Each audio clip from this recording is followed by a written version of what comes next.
All right, welcome back to the Sketchbook Heroes podcast with me, Ilias. And as you know, like the podcast, we don't make any money off of this. And with that said, I'm sad to say that I've had to outsource Robert's part in this show and to India. And with that being said, I want to welcome the Wolf.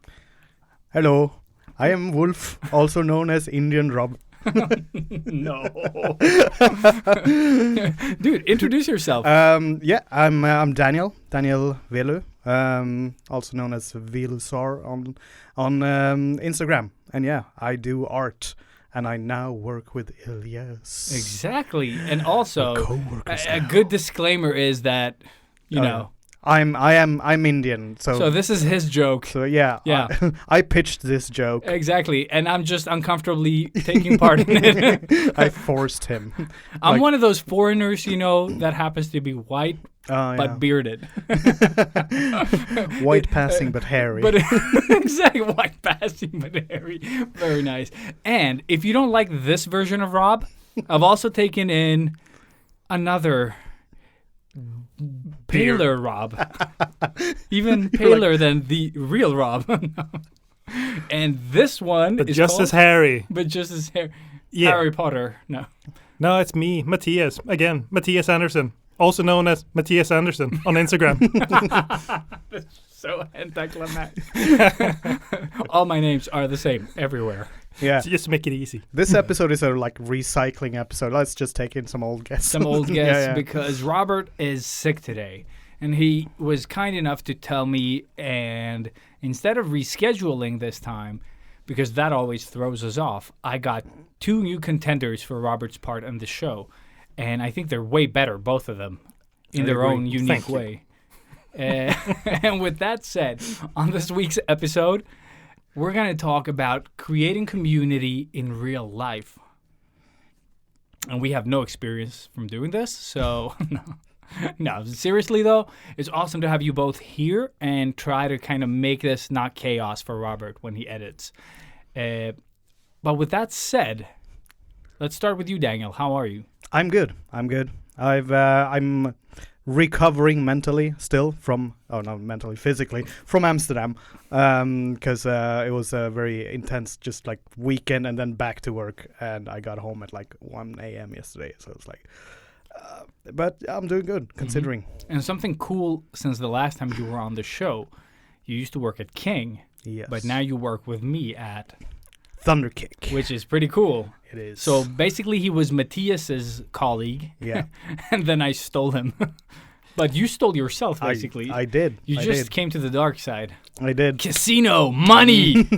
Chick-ching! Ka-ching-ching. I make just as much as I did at King, but whatever. Money! They matched everything. Yeah. It's all the same. It's just even the the same. Tasks. I actually still make King games now. Yeah. It's So both of you are on the dark side. I guess I'm the only one on the bright side then, you know? Walking. Loser. Yes. But I love you. But you're a loser. Thank you. But I love you. I love you. But yeah, dude, Matthias, how are you, dude? Tired, but also happy. It's Easter vacation for me, so yeah. No, obviously. Dude, it doesn't matter who we bring here. No one's like, I'm full of energy and psyched. Everyone's like, I'm tired. No, it's just it's all just good. Yeah, but we finished that burger, and it's a big burger. Mm-hmm. And no, but in general, I'm quite stoked and happy because I'm having Easter vacation right now for about a week and a half. So it's great. Nice. Yeah. And also just hang around with you dorks. Mm-hmm. And that's always and you're fun. sleeping over, so we're going to play Big Spoon. Yeah. Spoon sandwich and whatever else we came up with. I don't something know. Utensil box. Something But yeah. All right. And with that said, I say let's not delay and then just dive into today's topic while it's fresh in our minds, because I know everyone has so much good knowledge to share. And every time I've been here, I'm just expecting the intro song going first, but maybe that's not how it works. It's not how it never works. how it works. God damn it. So yeah, without further ado, let's kick it off with Sketchbook Heroes. Woo! Woo! 哎 Robert, do some cool shit. Artists of the world unite. Step out of your comfort zone into the danger zone. They loved 80s cartoons. Even with beards and tattoos, you know they haven't changed at all. Filling sketchbooks every night, getting fed away their lives. Sketchbook heroes, imagination burning. Sketchbook heroes, sketchbook hero pick up. Sketchbook heroes, they don't seem to have any life. Sketchbook heroes. And we're back. And like I said before, we're going to talk about creating a community in real life. So we've talked about like social media, blah, blah, blah, using that. And it's going to be a small part of this. But, people are always like, when we created these sort of like drink and draws or whatever you want to call them, all the different types of meetups you can do, people are always like, oh, I wish we had something like that where I live, wherever that may be in the world. And they like the simplest kind of like answer to that question is like, just make it, just create something, grab who's ever next to you that likes to hold a pencil and, and just get it started, Someone always knows someone. And I started this, like I used to do this with just another friend or a few friends. We were a very small group when we started this. And we would go to coffee shops around Stockholm, anything that was cheap basically back in the day when we didn't have money. And we would just, hang out there, buy coffee after coffee after coffee, and just draw, We would come up with either like fun challenges to kind of just get out of the drawing funk, or we would just, hang out, talk shit, and draw. And you've been to a couple of those, Matthias, early King days. Yeah, and I don't know how long you've been doing it when I was joining, but I remember because when I was joining, sometimes only was you and me, and then all of a sudden the next week it was like, I don't know, 10 people. So I think that was great. And like I said, we started this, I don't even remember the year, but it was like a long time ago, but it wasn't a thing that we invited people to. And then I think Robert knew this girl called Ilias that invited me to an official, like, organized by other industry professionals. And through that contact, I got invited to, like, a bigger drink and draw that used to be active in Stockholm with a lot of industry people. And through that thing, once it died out, basically, and I had more kids, so it died down for me, and then the group actually did die. I tried using the website that we had on Facebook, the group, to kind of initiate that one. But it was dead, basically. So I just started using social media to kind of just reach out to whoever wanted to come, and then I would call, people that I actually knew and ask them, and co-workers. And, sometimes it would be like 5 to 10 people, and sometimes it would be 30 to 40 people. And with this episode, we kind of want to encourage you to create this type of community. And Daniel, what is your experience? Because you're running one of these like Thursday groups now. Yeah, because my first introduction to this was actually one of yours, is when we were at the cafe and we had those big round tables, and then we got like 30 people to those. Oh, you got them there.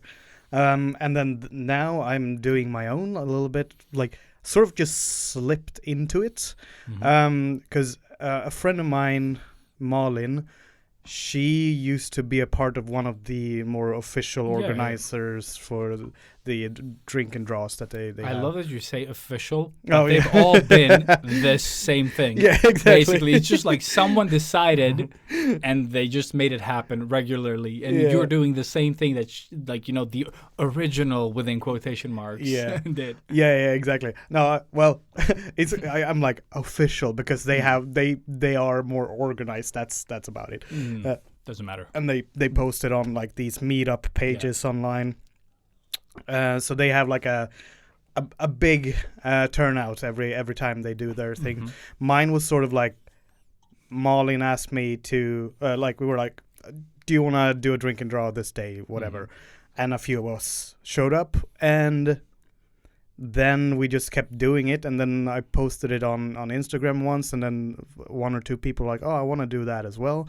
And then they showed up the next time, and then I just kept doing it. Yeah, you had the torch. Cause Malin, she just wanted to do it for like to chill. Yeah. So she didn't want to like be committed to another drawing event, you know. So I just kept doing that because I thought it was fun, and a lot of like random new people just started showing up. Someone knew someone, and someone who follows me who I've never talked to before just text me and just like, oh, is it okay if I come? I'm like, yeah, sure. Like I'm posting it online for a reason, everyone to see and join in if they want to. It's not like a gatekeeping. You're like, thing. no, you can't come. Yeah. No, I'm sorry. It's for everyone, but not you. Not you. Specifically No. you. I have. I don't like people standards. asking me shit. So that just like started like snowballing. So, and it's the same thing there. It's you can have like one day where we were like just 5 people, and then the next week we have 15, 20 people, something like that. And that's without putting too much effort into it. All I'm doing is like the day before, I'm like, tomorrow's a drink and draw at this address, and it's always the same. Yeah, same. And then on Thursday, I do another. Today is the drink and draw at 6 o'clock. Yeah. And then that's it. I don't do anything else, and then I just show up. And people show up, and they start bringing coworkers, and it's a really fun way to meet like new people and just like have a chat about random stuff. And most of them work in the city, so they just like pop by after work, just to chill out. And I have an old schoolmate. He likes to join in on them because he doesn't like to do things spontaneously. He likes to plan ahead a lot. And if he knows that this is a thing that is regular every week, he can be like, yeah, I'm planning to do that this week. And then he just shows up, stays around for a few hours, and then go home. And he's a programmer. He's not even an artist, but he draws hilariously stuff. No, but that's awesome. And I think we've had a couple of people like that as well. Like, oh, I don't usually draw, but I would love to hang out with like creative people. You're like, it really doesn't matter. There is no like, oh, you got to be this tall to ride this, right? Like, you just come by. Just show up. Yeah. Because a lot of them they say that exactly. They're like, oh, but I don't know how to, like, I don't care. Just, like, you don't have to draw. Explain. Yeah, you don't have to explain your skill level. No. We don't care. It's like, oh, but everyone's going to be so good. It's like, no. Like, have you seen the crap people draw on these things? It's like... Dude. We had a sketchbook that we passed around, and everyone was just doing like a little joke drawing, or building off of someone else's, or like it's like half the time you don't even draw anything. You know what I mean? Like you don't have to go there to draw. No, you can go there to do the drinking part. As long as you sort of don't become an asshole. Yeah. I mean, and usually it's so chill. People have like 1 or 2 beers. Yeah. And you don't even have to drink if you don't drink. Exactly. I mean, we have people. Cocaine is a viable option. There are tons of other drugs and substances to choose from. Yeah, and it took about 10 minutes before we started talking about cocaine. There you go. But also, that's the cool thing, that it seems to be, organized enough just because you have it every single week and you're like the organizer. But there's no specific prompt or anything. People just join in there and just hang around with cool people that think that art is fun. Yeah. And also that they don't have the opportunity to, meet up with other people in that sense easily, because that's the thing we were discussing before this, that these kind of gatherings are great when it comes to, meet new friends or even just meet people with the same interests, because that is hard nowadays sometimes to, meet up with new people that, share the same interests and stuff. Yeah, I remember being that person when I was like a teenager, or like late teens, like 18 or something. And I was like, oh, I saw these professional artists, and I was like, oh, how do I hang out with them? I would like be them, and I want to, do that. Yeah, have their babies. Yeah, exactly. Basically, I mean, how do I? I'm still up for it. No, anyone, want an Indian baby? I'm right here. Yeah, anyways, I don't know. I was gonna think of something else, but This is what Robert does to me Yeah. every time. He just throws shit in, and you're like, thought. I had a thought. I had a point. Yeah, it's like, oh, whatever. Bet it was great. But it was great. It was great really in my mind. Yeah, I had a You would great- have all liked it. Yeah, you would have laughed. But yeah, no, I had this like, oh, I wanna do that, but I didn't know how, and I started reading a little bit about it, and some of them started suggesting doing stuff like this. They're like, and they all said there is usually in your city some sort of art group going on, and especially today, if there isn't one, you can make one. It might take a little bit of effort to like get the word out a little bit, but there are a bunch of websites like So many. I think it's like meetup.com or something like that, where you can just post like an advert Oh, or really? something. Yeah, you just didn't post even know like, that. oh, there's But is that a U.S. thing or is it a? it's here. We've like Oh shit! yeah, we've had meetups show up at the bar where we're doing Through a that. thing. Yeah. And they just show up and they're like, is this the meetup? And at first we're like, yeah, this is the art meetup. They're like, art meetup. I'm like, yeah, wait, what meetup are you talking about? So they're like, so people just post cool. a little like advert on this website and go, yeah, we're having a little like, if you want to meet new people, come here at this time, this date. And then people, and it's usually people have moved to Stockholm or to Sweden. Okay, that's really cool. Yeah, so they want to find friends or like a network, so they can go on that website and then they can find these like events. And a cool thing about that is that we had a lot of people like that in our sketch groups, like at the coffee shop. Yeah. Like there were people that just like, oh, I've just lived here for 1 year, like, and some of them worked as developers and stuff, but they enjoyed drawing on the side, and they just came to the meetups. I think I've had 3 developers join the drawing meetups just because they just wanted to be creative in some way, And I think once you take the courage to go to one and you realize that people don't really care if you can or can't draw, it kind of relaxes you a bit and takes that like fear of sucking in front of others, which sounds terrible when I say it every time. But it just takes away the edge, and you just feel more comfortable, like immediately, like 50% more comfortable than you did before. And you keep coming back, for like the company of awesome people. And I think now with COVID kind of, not being a thing, slowing down and it's becoming, like it's classified as a cold more than it is anything else. Things are opening up, and it's a great opportunity to kind of just create one of these groups and, just meet up. Because I think that it's equally valuable when it's only like 3 to 5 people showing up. Because then it becomes more intimate. It gets a lot more fun. You can do a lot of things, everyone together.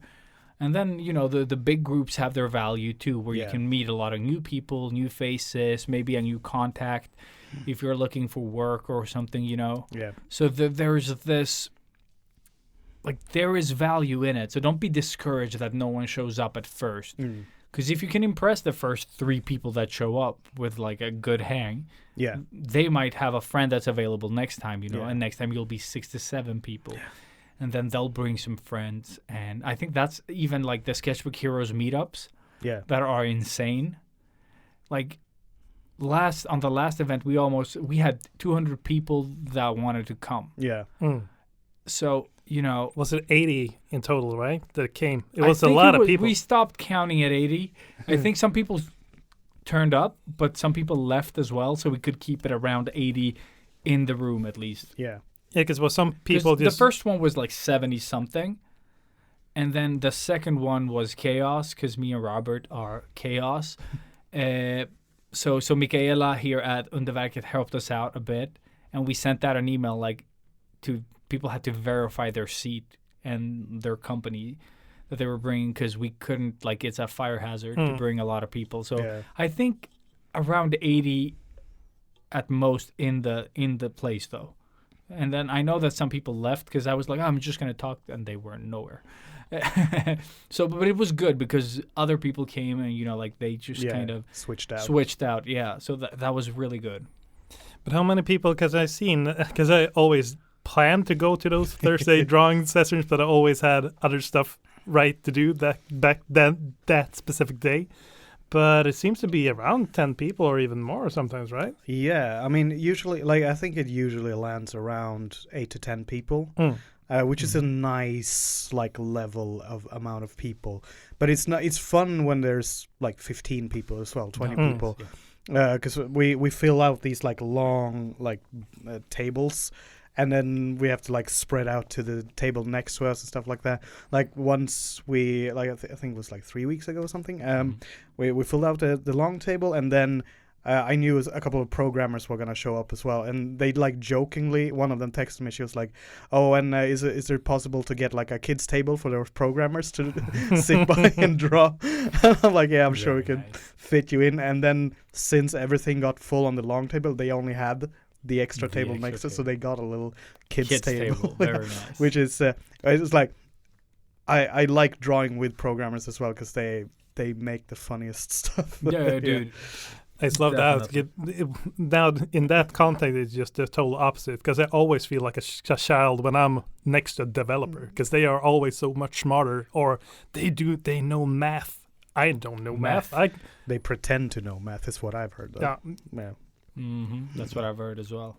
But they're still smarter. Yeah, that's true. That's true. The math skill, if they have it or not, still smart. Doesn't matter. Yeah, I mean, Still to be able to fake math. Yeah.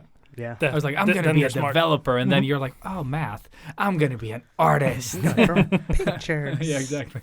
Pretty pictures. Yeah. Yeah, no, but it's like around 10 people is it's a nice, like, immediate number for that event. But I do enjoy it. And also, I met a couple of, like, people that I would, like, qualify as good friends, although we don't meet that often. Like, I met Andrea through you and William. I met William through you. Yeah. Was it? Yeah, because I didn't talk to him at Comic-Con. You like, brought him to the... No, but I just didn't have an in with him in that sense. And I met him again, you know, when you brought him to one of the drawing meetups. And he brought Andrea. Yeah. You know, so that's how I met them and, you know, formed a relationship with them. And now I talk to them without going through you. Bastard. You left me behind. And it's cool to meet people like that, you know. I have other friends as well that, you know, because of the drawing things, like, that's how we got to know each other, you know. And especially the times when no one showed up, basically, like the smaller get-togethers is when you have time to talk to people, you know. Yeah, for sure. So it is a great way to, like, make new friends, basically, like you said in the beginning. Because, I mean, nowadays when you usually follow people on Instagram or social media in whatever, but then when you meet up with people in real life, you actually get a face. And it gets so much easier and more casual way to speak with those people later on or whatnot. Because, I mean, as you said also, I think that Andrea, I met her during one Sketchbook Heroes at the coffee shop and whatnot, and several other people's. That was a big one, though. We had... Artem was there. Yeah. Like, that was like the big right. round table. That one was a lot of fun. That's one of my favorite ones. Paulina was there as well? Paulina was there. Oh, yeah. Paulina I actually met on a schoolism course. Oh, really? Yeah. And then through the drink and draws and just kept going. But as you mentioned, you said, like, yeah, you're really enjoying it. Do you feel like that you're kind of let people down if all of a sudden maybe you're sick on a Thursday and you can't be there? Yeah. He's never sick. I'm never sick. He's like, everyone's welcome. Yeah. Because I'm just Wolf. I'm Wolf now.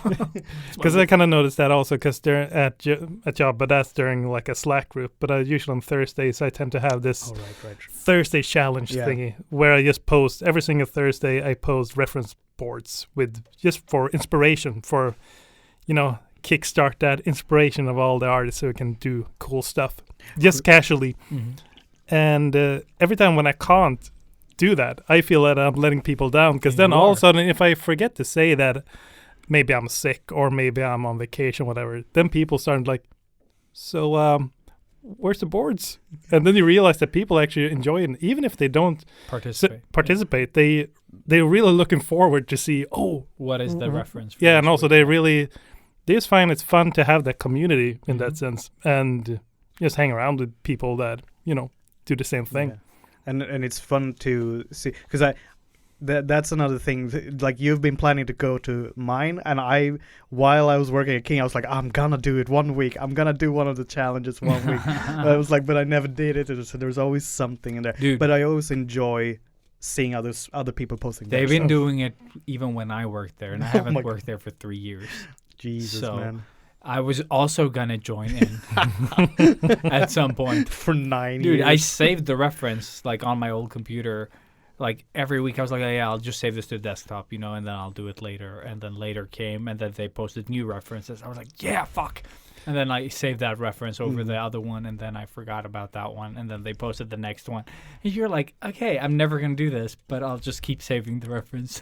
There's hope. Yeah. One day. One day. But when it comes to pressure and stuff, because I remember that's why I think it's so cool having these kind of gatherings and meetups quite casual. And if people Yeah. don't like to draw, they don't need to, and they don't need to have like certain rules or prompts. You need to do this during this amount of time, because that's how the Thursday challenge started.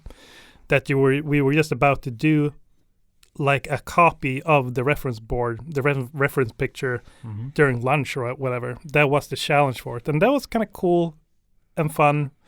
But we really realized that a lot of people felt the pressure was way too high, and people started dropping off because they just felt that this is not fun. This is just Stressful. Yeah. stressful. And I thought it was just great, just continue doing this thing, because I thought it was great having that community.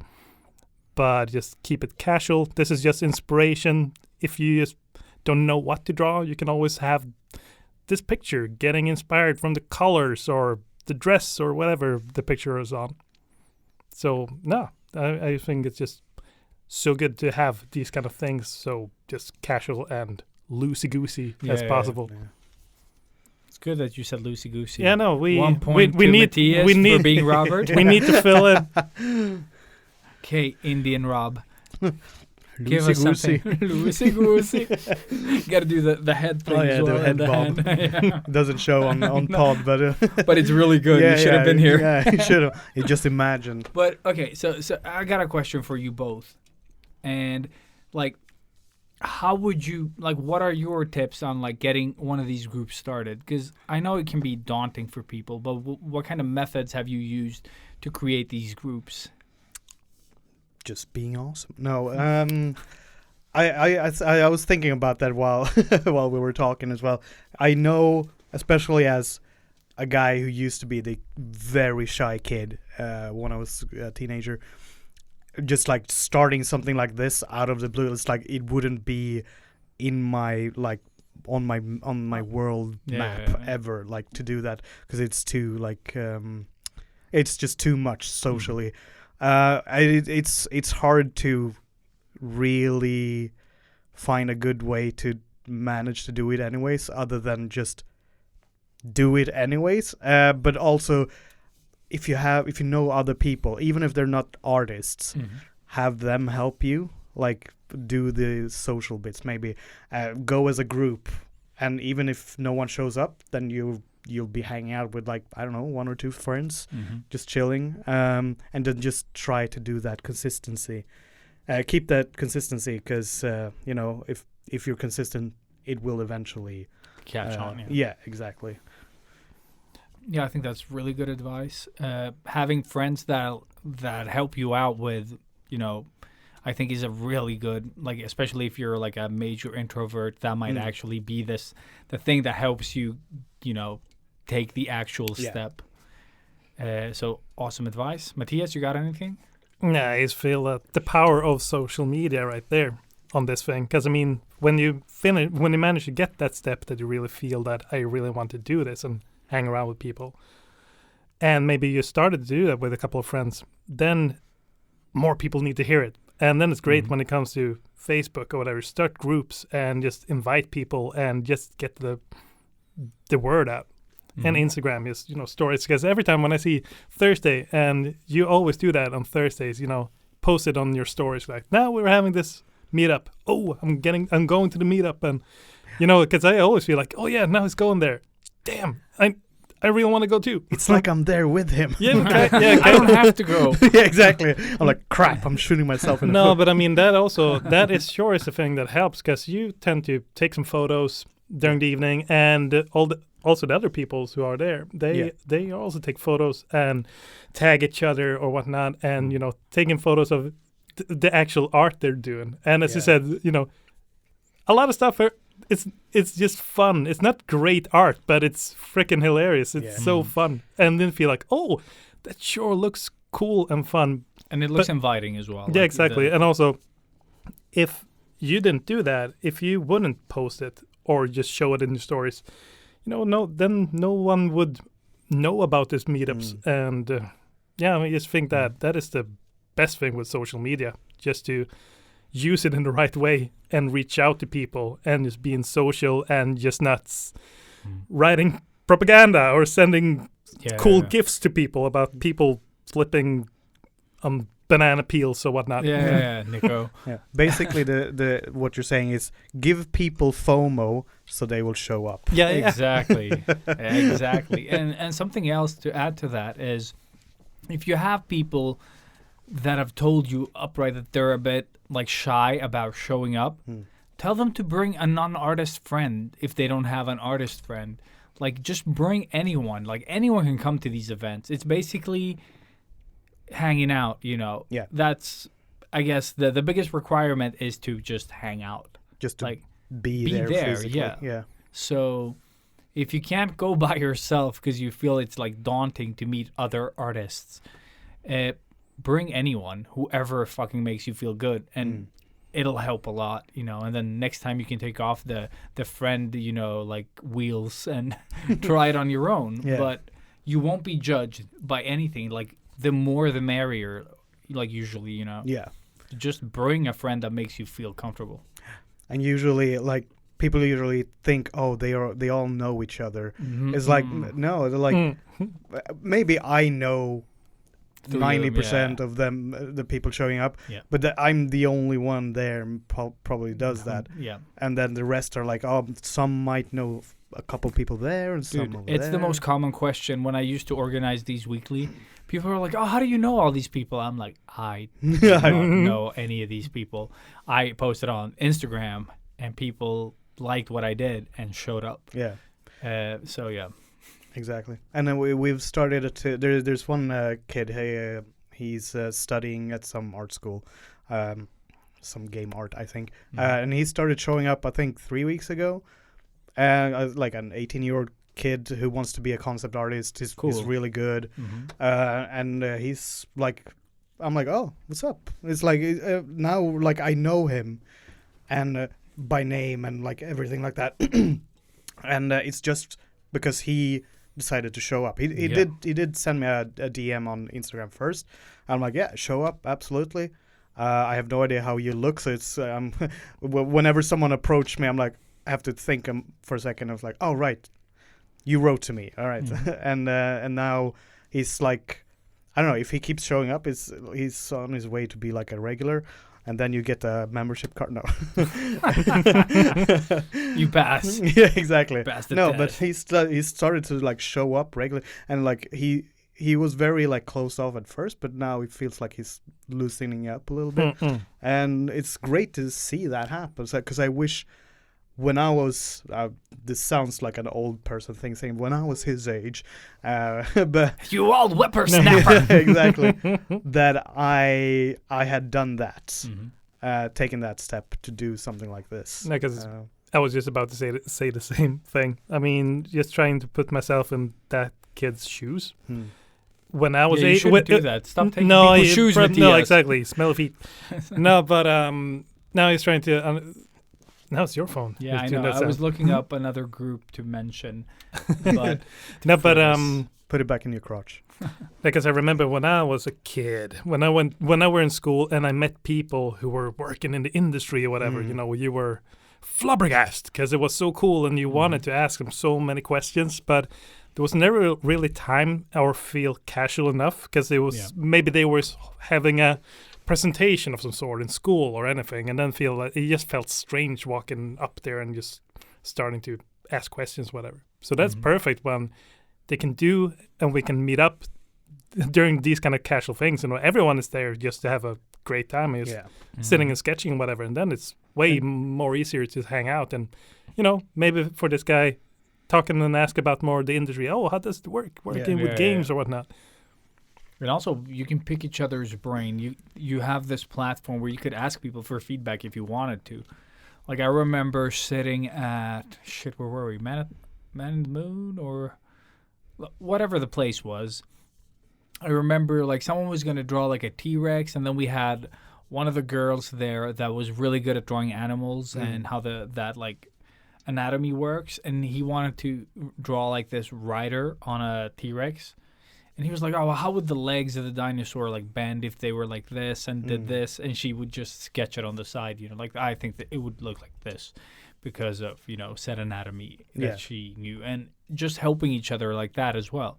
Like, it's a great opportunity to learn something, or, like, oh, how the fuck do you do that? Or, how do you come up with cool shit like that? Or you just have that, like, natural opportunity to ask them without the weird build-up when you meet a famous person or, someone you look up to or an industry you want to enter, and you meet people and you have to, like, come up with things on the fly there. You have, like, 10 seconds before someone else comes in and asks something else. You have to elevator pitch yourself. Exactly, just to fucking talk to a person like a normal human. So I think these drawing meetups are really good in that extent. And what I wanted to bring up was Sketching Club Stockholm was the one that Pierre does, Pierre. right? Yeah, that's the one Malin was in as well. Okay, because he does it on a Wednesday. Yeah, so just the day before yours. And I would say that you got to fight to the death to see which, like, sketch group is better. Yeah. Right? Yeah, because he does it not as frequently, but he does it in a much bigger scale. And when they started back up again, they started doing it on a Thursday as well. Bastards. And at the same place where we were doing it. So, like, I was like, you know what? I'll take that as a day off, a week off. It's turf war. Yeah, turf war. It's like, no, but I always said, like, they are doing their sketch meetup now. It's in the same place, same time. Go there, meet new people. Now you got to do yours. Yeah, yeah. And then you got to be like, oh, if you see those people, throw a chair. Throw a chair, yeah. Are they considered the OG sketch group? No. The thing is, Pierre used to join mine. I don't know how Pierre found mine. But I think, like, social media. Yeah, maybe. And then we talked. And then now after the... No, just... Was it during or after? Before the pandemic, right? No, they started before. They started... Before. Like, when I stopped, they started. And then they kept doing it. And then the pandemic hit. They took a break. And then they just just started it again now after. And I think it... going further back, that Pierre was doing one...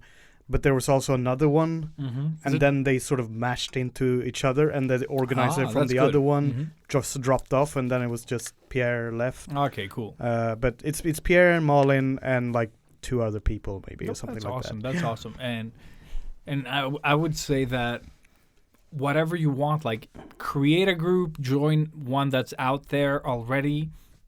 I think the just doing part is the most important thing, Just start somewhere. It doesn't have to be big. It doesn't have to, just get whoever else. Like, guaranteed there are people in your community that you don't know about that love holding a pencil and, doing something. And just get them together. Get a few of them, reach out. There are forums on the internet. There's probably someone following you on social media if you have even 100 followers. Maybe one of them likes to hold a pencil. Like, just reach out, start talking to people. And I was thinking also, because some people live in, like, smaller towns and cities. Usually you're near some bigger city. Like, if you can take the train or whatever to get into the city and do it there, perfect. If you don't, I'm thinking that usually there is some sort of, like, local Facebook groups for, like, that, like, area, so that way you can just, like, post maybe an event or whatever. I even have that, like, the street that I live on has its own Facebook group. Yeah, exactly. It's like there are so many fucking groups for basically anything. Yeah. from any level For- from the town, from the Dude. street to the. There's some odd ones Yeah. as well. It's basically like whoever likes to smell my farts, and that group has like 100. No, but it's like just to exaggerate, and then it has like 100 followers, you Yeah. know, of people that love doing that weird shit. So don't be afraid to start one for drawing. Like you will be fine, you know. Yeah. No, but there were like ladies in like the street that I live on. They were like, "Who wants to start power walking?" You know, and Yeah. they power walk, like 10 of them, Yeah. and there really isn't anything stopping you. And something that I saw while I was climbing with my friend, went to this climbing gym, and then we saw that people that enjoy climbing but don't have friends that climb, they have this little bulletin board where it just says, "I am this level of a climber, looking for other people that are climbing, you know, the A6 walls yeah. or whatever. Call me." And then they just hook up, and you know, like in like small groups, and then they try to tackle these walls. Yeah. And you could do the same thing, you know, if you live in a smaller place that isn't a big city, maybe and no one knows how to use Facebook for some reason. You're Or not GIFs. hey, you're not part of Mark Zuckerberg's metaverse. But you could just put up a flyer at like a local coffee shop or wherever the fuck you have a bulletin board, and just like, I love drawing. Would love to meet other people that like to draw. This is my email, my Instagram, my phone number, my address. No. No, but just give, you know, somewhere where they can contact you. And maybe you'll find one person that knows more people. And also there are so many fucking art schools out there. Oh yeah. And usually there is a place where you can put up, you know, like a bulletin board type of scenario there, where you could go and just like trying to get this group together, and you might even find a fucking group there. You know what I mean? They will probably already have. Have one, but you could always just leave a message, you know, or do something. Because I remember here in Stockholm, what's Matton, the art supply store, close to the King office back in the day before they shut down because of said pandemic. They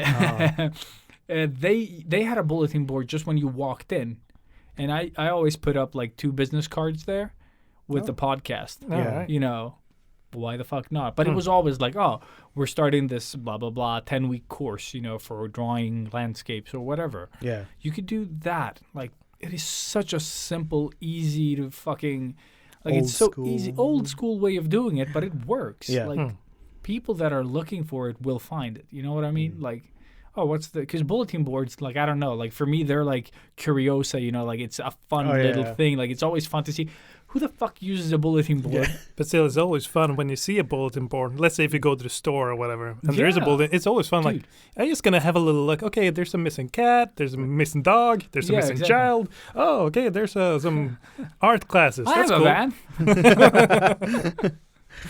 Missing Yeah. van.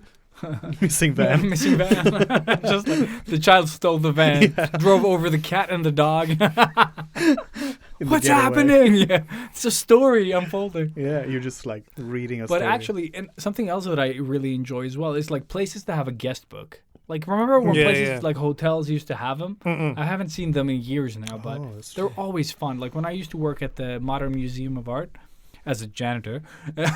Sounds so fancy. Like, oh, you worked at Yes, I as a cleaned their janitor. dirt. Yeah. But we would have this guest book, you know, and it would be people from all over the world.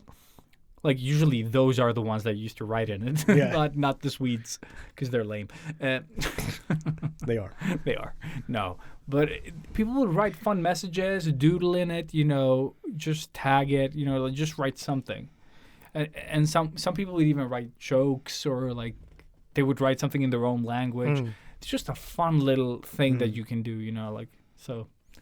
Yeah, but that's the best thing, Yeah. because usually when I go to all these mountain cabins and stuff, I find the old guest books that I've been doing my scribbles or whatever for like From ages ago? 15, 20 years ago, and then you found them cool. again, like, oh shit, look at that. But also It's it's still always there, fun that's to cool. read them also, like, because as you said, there's a lot of people, they always write them, okay, we're caught in a blizzard. Okay, we're gonna stay here for the night. Mm-hmm.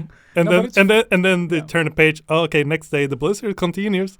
We were planning to go this day, but And then you turn the page, it's a penis. Like, Huh. I'm not Like- kidding. Like, but there's a penis, and then you go And- on, and there's a poem. You're like, And then it's Fuck. like the blizzard's still going. I had to eat my husband. I don't know. exactly. Oh man, but that was the best thing about the guest books. It would be like such a jumble of shit. You know, Yeah. there would be like a page of just signatures. Then you flip. There was a penis. Then there was a poem. Then there was like another penis. Yeah. Then someone professing their love. You know, Mm. and then someone drawing mustaches on like little. On Like the someone, penises. no, but exactly. But basically, someone like drew like characters, like something cool, like nice, and then Mm. someone just like painted over it with another pen, and you're like, "What the fuck is this?" But it is such a cool sort of, I don't know, memorial of people Yeah. that have like passed through. You know, that would actually be pretty cool to do with the sketch meetups. Yeah. To have like a guest book that you bring every time, Yeah. Yeah. and it just tell people to write in it. You know, whatever. I feel like I should do that actually. It's actually pretty cool. Yeah. Like, Now that you say that. yeah, imagine doing that for a year Yeah. and just like write, draw, whatever. Like it doesn't matter. Mm. Like and then just revisit it at some point. And look back. Oh yeah, that would be a nice little like time capsule. Yeah, Like, exactly. Because usually you just do them and forget them. Yeah. So it would be really really nice. And then just put the date in the corner, and it's like, oh. Exactly for every like specific. Could be Mm. pretty cool.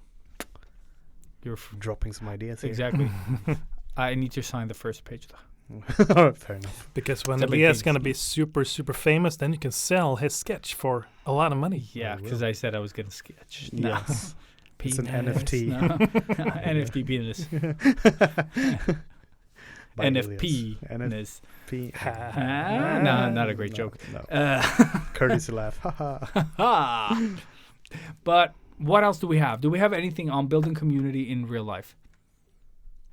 No, that's it. That's it. That's it. That's Do all. you have anything, Matthias? No. No, I mean there's as you mentioned, like small communities and small villages, whatnot, and you maybe are able to go anywhere. I mean, then you have Discord, and then you have Instagram or whatever. Then you always have the ability to meet up with people, even if you don't see them in real life, for example. Mm. But it's always fun. I mean, to meet them Yeah. in real life eventually. Eventually. That's actually a really good advice as well. Like, Because I know that I got invited to a group on Discord which was not the Sketchbook Hero, you son of a bitch. but they Cheating. had a Filth. cool meetup a couple of months ago. There was a couple of them that never met each other in real life, but they went to Portugal because they were planning that during the Discord. Yeah, let's meet up in real life, but let's do something cool about it. So when the world starts opening again, let's go on a art trip to Portugal. And I think there were at least like 5 people. But was in that like a trip of their own, or was it? Yeah, it was on their own. Okay. So, but they just decided like, yeah, let's do it. And these were people from Finland. There was people from, Spain, Sweden, London, stuff like Glorified that. Mexicans, basically. And I think Spaniards. and a lot of these people, they were working in like the game industry and the animation industry and whatnot. But all of them were just Cool. like, either some of them was super, super professional, and some people just loved hanging out and doodle with people. And, that's the beauty of it. Yeah. All of a sudden you can reach out and, sit with people that you're looking up to. Like, wow, you're working with Disney and whatnot. Yeah. And but you're a human. You're not a You're tangible. exactly. You're just like me. That's like one of the things that you realize. You just look at people and you sort of put them on a pedestal in a way where you're like, oh, I can't reach I that. Can't reach that. Yeah, but like you can. You have just as many like opportunities. Maybe not, but you have the opportunities to become that Yeah. if you put in the work to. You do know, just that. something that I love is going back to like old folders that I saved years ago. I still have some of those, like, images that I saved back in the day, and I was like, one day I want to be this good. And then you go back and you're better. Yeah. You know what I mean? Like, it's not that good. Yeah. Like, it was good to you back then, and you just like, oh, it's so good, I got to show you.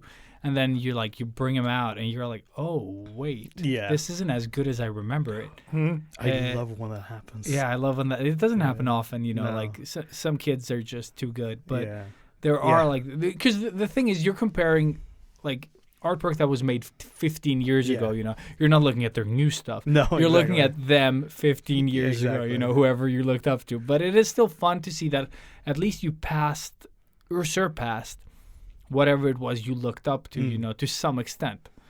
So it's a pretty cool feeling, like when you get to the point where you're like, oh, this artist, and then you're like, Yeah. Yeah, I have a few of those moments as well. I remember this was an animation back in was it like 2007 or something? yeah, Like way back. And I looked back at it like 10 years later. I'm like, because I remember it was like, oh, it was this mind-blowing, like one guy animated this like 1 minute animation. And I was like, it's like, it's all right. It's like, it was, I mean, it was good because he was alone in making it. But like, in my head, it was like anime production level, Yeah. like amazing. And then I look back and it's like, all right, I mean, it's good, but it's not that good. Yeah. That's the fun thing as well, is how your mind, like sometimes when I think back and I'm like, oh, you got to check this out, dude. Like it was so good. And my mind just like updates the graphics in real time. You're like, the pixel graphic in this game was like, it was exceptional. And then you find like some screenshots and it all looks shit. And you're like, wait, this is not the version that I have. And it's like that version doesn't exist except in your fucking mind. Exactly. You've been like filling in the you're blanks. you just keep updating the graphics with your new shit, and you're just like, no, that game does not exist. Yeah. I did that just like a year ago or something. Like I updated, I don't remember what game it was, but I just like I sold it so hard, and then I tried to find the. I'm not sure I understand. Okay, Sean Clock, what don't you understand? You're quiet now, you son of a bitch. This is our fourth member. No. Sean Clock. We're just waiting for him. Exactly. No, there he is. Sean Clock, double impact. See, I can never make him kind of join the conversation. But every now and then he would just like, this is what I found on cocaine. It's like, I'm in a meeting now. That would be the best. That would be the best. Oh, yeah. But yeah, no, I remember now when you talked about, I forget a lot of times that the internet is a thing also. Boomer. Yeah. I'm being called boomer by the older guy. By the oldest guy. Now, Matthias is older than me, right? No, shit, you're 85. You son of a... I'm 86. You're 80... Okay, I'm old. Yes. Never mind. Robert is usually the older one here, although he doesn't look it. Yeah. But yeah, no, the internet is a thing, and as you said, you can create those communities online first and then move from there into the real life. But be careful with strangers on the internet. But like everyone meets on the internet nowadays. It's like that's, and you meet in public usually, so Yeah. you don't have to bring anyone home. yeah, exactly. Let's But try at my place. Yeah. Strangers. but I do remember now, looking back, that was the my first big step into meeting people in real life. It was exactly that. I had a couple friends online in the UK and in Belgium and stuff like that, and then we decided that we should go to London Comic Con in 2009. Cool. So I was 19. That was like my first, and I was so socially awkward and I don't know. Just looking back, I'm like, ugh. When you're nervous, your Indian accent comes out. Yeah. I was like, oh no, What's happening? don't look at me. That would be the weirdest thing to have. The weirdest tick, yeah, you know? like we all get our accents. Like I'll get my Greek accent that I can't do though. No. Like I know what it sounds like when I hear it. I was like, he's Greek, Yeah. but I can't do the Greek fucking I accent. think once you did it, it sounded Finnish. I don't know. Yeah, I can't. Something. I just can't. Yeah. But yeah, that was my first step into actually meeting these people in the real. But I just I was very shy and quiet. But is that but where I was you like, met Joshua as well? No, I met him. He just stalked you. He just groomed Yeah. you on the internet. He just It's followed like, hi, me. Indian boy. Yeah, exactly. He just followed me for like 10 years before he actually talked to me. No, I met him at Comic-Con in Stockholm. Oh, shit, okay. 2016, He dazzled you 17? with his, Yeah. with his, what the fuck is it called? Jacket. Jacket. That's what. Oh my god, yes, that's exactly what it's called. Yes. It's not harder than that. God damn it. It's a jacket. It's a sparkly jacket. It's A a disco sparkly, jacket, as he yeah. calls it. I had no idea where we're going because you were pointing at your breast like, yeah. Yeah, No, I was just like it's sparkling flexing my breasts. breast. Yeah, no, Good Josh. podcasting. Yeah. Talking about my hand movements. Yeah.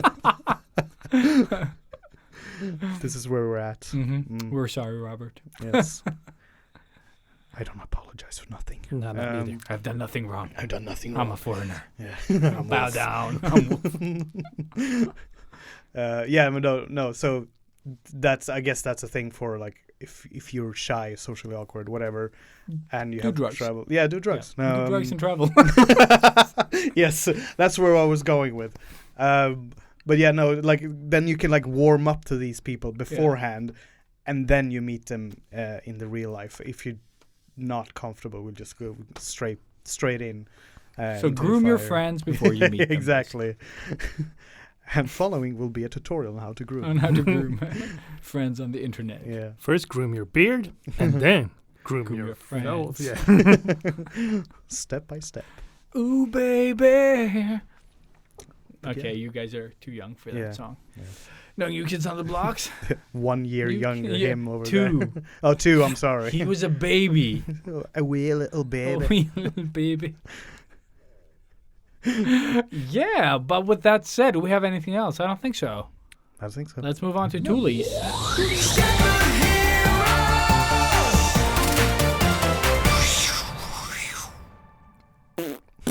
And we're back. Welcome to Tools with me, Ilias. Me, Matthias. And me, Daniel. And me, Ilias. And no. And me, Wolf. Something we totally skipped in the beginning was I did the Samsung event, Oh, yeah. which isn't really a tools section, except that I drew stuff with said A tool. tool that I've talked about already. But the event went really good. All the influencers were really happy to get portraits of their dogs. And I haven't that much more to say about it. It was a lot of fun. We were at a dog bakery. So it's Oh. basically like Did it a... bake dogs. Yes, and they make them into cupcakes. This is It's like this Willy is a Wonka. pug pie. Hey, exactly. So it's like Willy Wonka's chocolate factory, but the chocolate is dead dogs. I'm sold. Yeah, I'm sold. You had me at dead dogs. Dead dogs. Yeah, my favorite kind of dog. Just like terrible.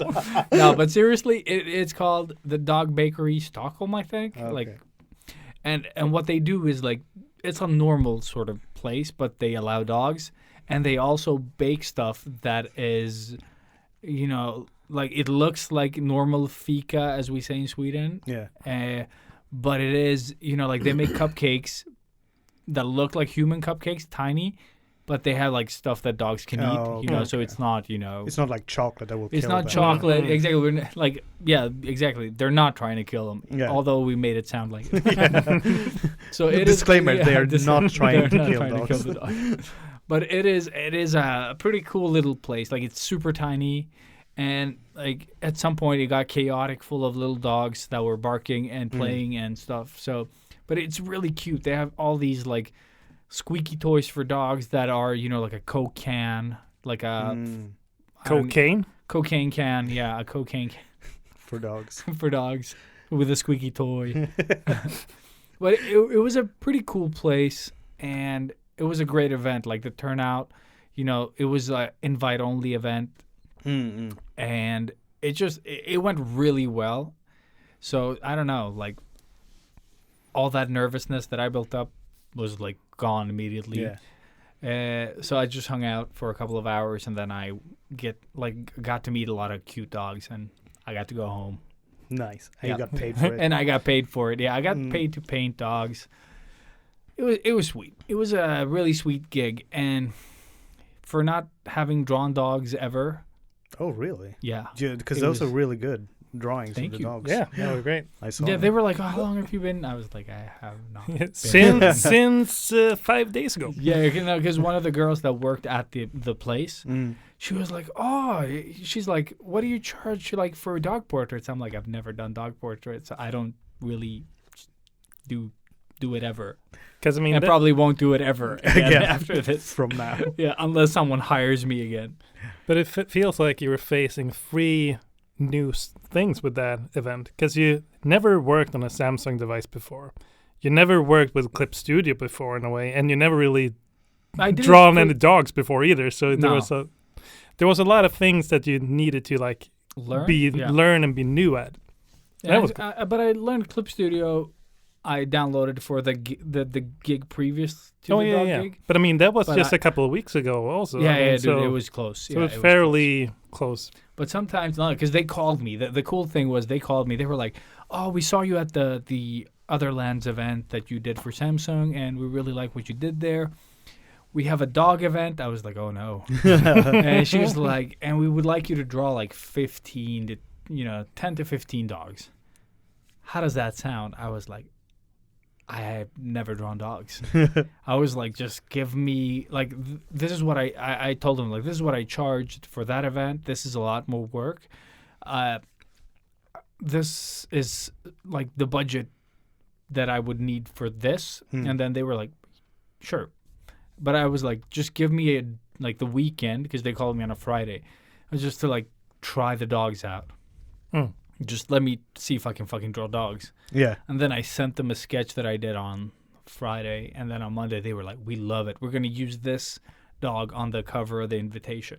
Oh. Yeah, And I nice. was like, okay. Here's my practice dog. Yeah, We're gonna use we're it. going to use it for the, yeah. So that was pretty cool. Like, it's a pretty good, I guess, like a stamp of approval that they enjoyed what I did.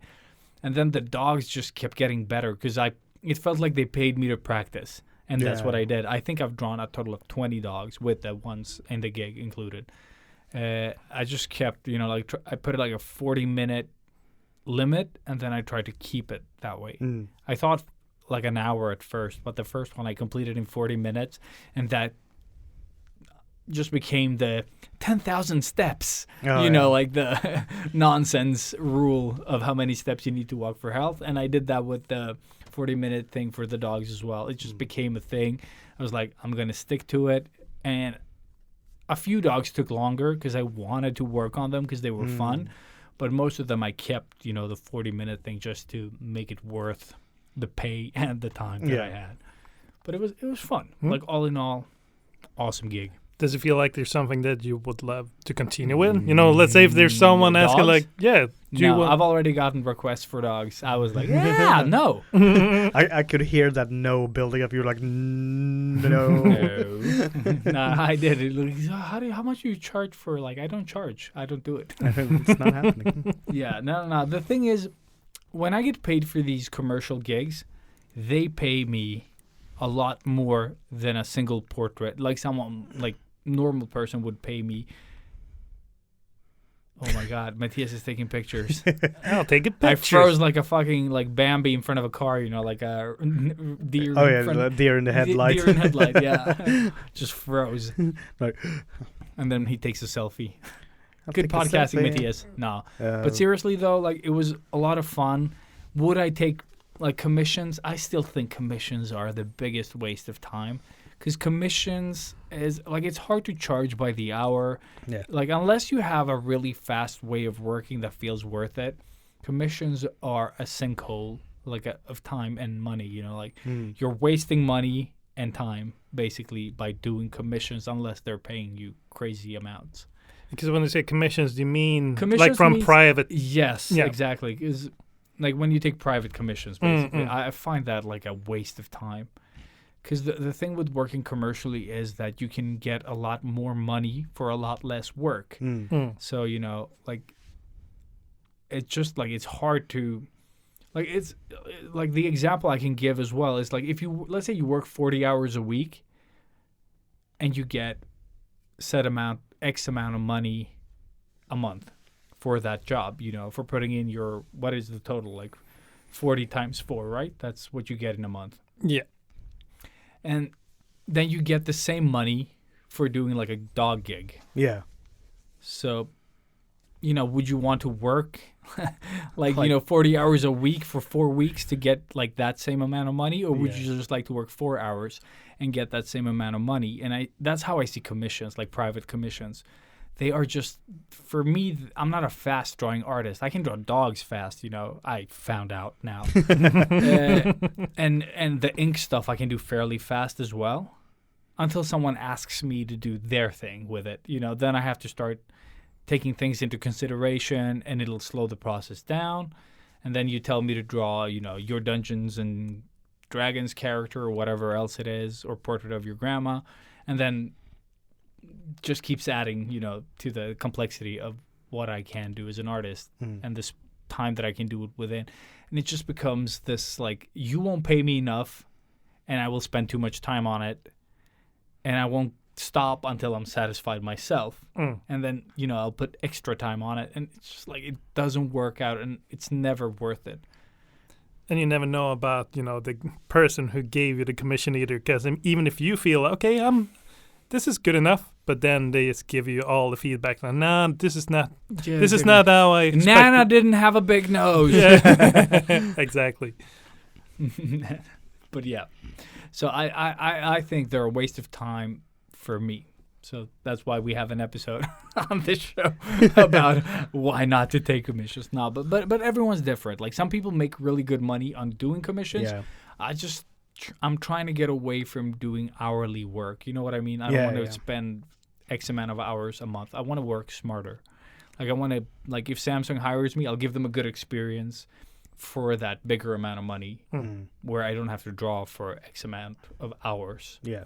So, to each their own. Yeah. I feel like that's a good approach to just life in general, because then you can get that big chunk of, like, payment, and then you can not overwork yourself. Exactly. And that. like, live your life. You've got a family. You can spend time with the family instead of like putting in a bunch of extra hours working on like single commissions. Yeah, because imagine if I had like 10 of those commissions, and every commission takes me 10 hours, like a day and a half or something. That's a lot of fucking work, and I'm probably not getting paid 1.5. I'm not getting paid 1.5 days for, So it's so much easier, and also you can take on less work. Yeah. So instead of taking 10 commissions, I can take on 2. So it really just, it's a great way to not burn yourself out as well. It's like when people are like, oh yeah, but I have a lot of small commissions. I'm like, why? Why do you have a lot of small commissions? That's just like time. And like, so you have to work like 1,000 jobs to get, a month to get like a decent pay at the end of the month. Because you got to tax everything and stuff like that. Yeah, it's a lot of, but it's also like the back and forth feedback, blah, blah, blah. Like, it's so much. And the more projects you got going, the more stressful it gets. Yeah. Like, it just isn't worth it. But let's leave that and go back to Toolies. Oh, yeah, that's what we're talking about. So, okay, I'm going to start since I'm already fucking talking. And I managed to fucking install the printer. Oh, I managed to solve all the problems that I caused around it. That was very nice. Thank you. I feel accomplished. Yeah, the small wins. We should applaud Robert, more. you should applaud me more. Robert, why don't you ever applaud me during? But yeah, it felt really good though. I installed the fucking printer. It's a Canon Image Prograph, terrible name, Canon Pro 1000. Oh, what? Yeah, it's exactly. All right. Let's do that again. Canon Image Prograph Pro 1000. It just rolls off the tongue. Right. That's a Terminator.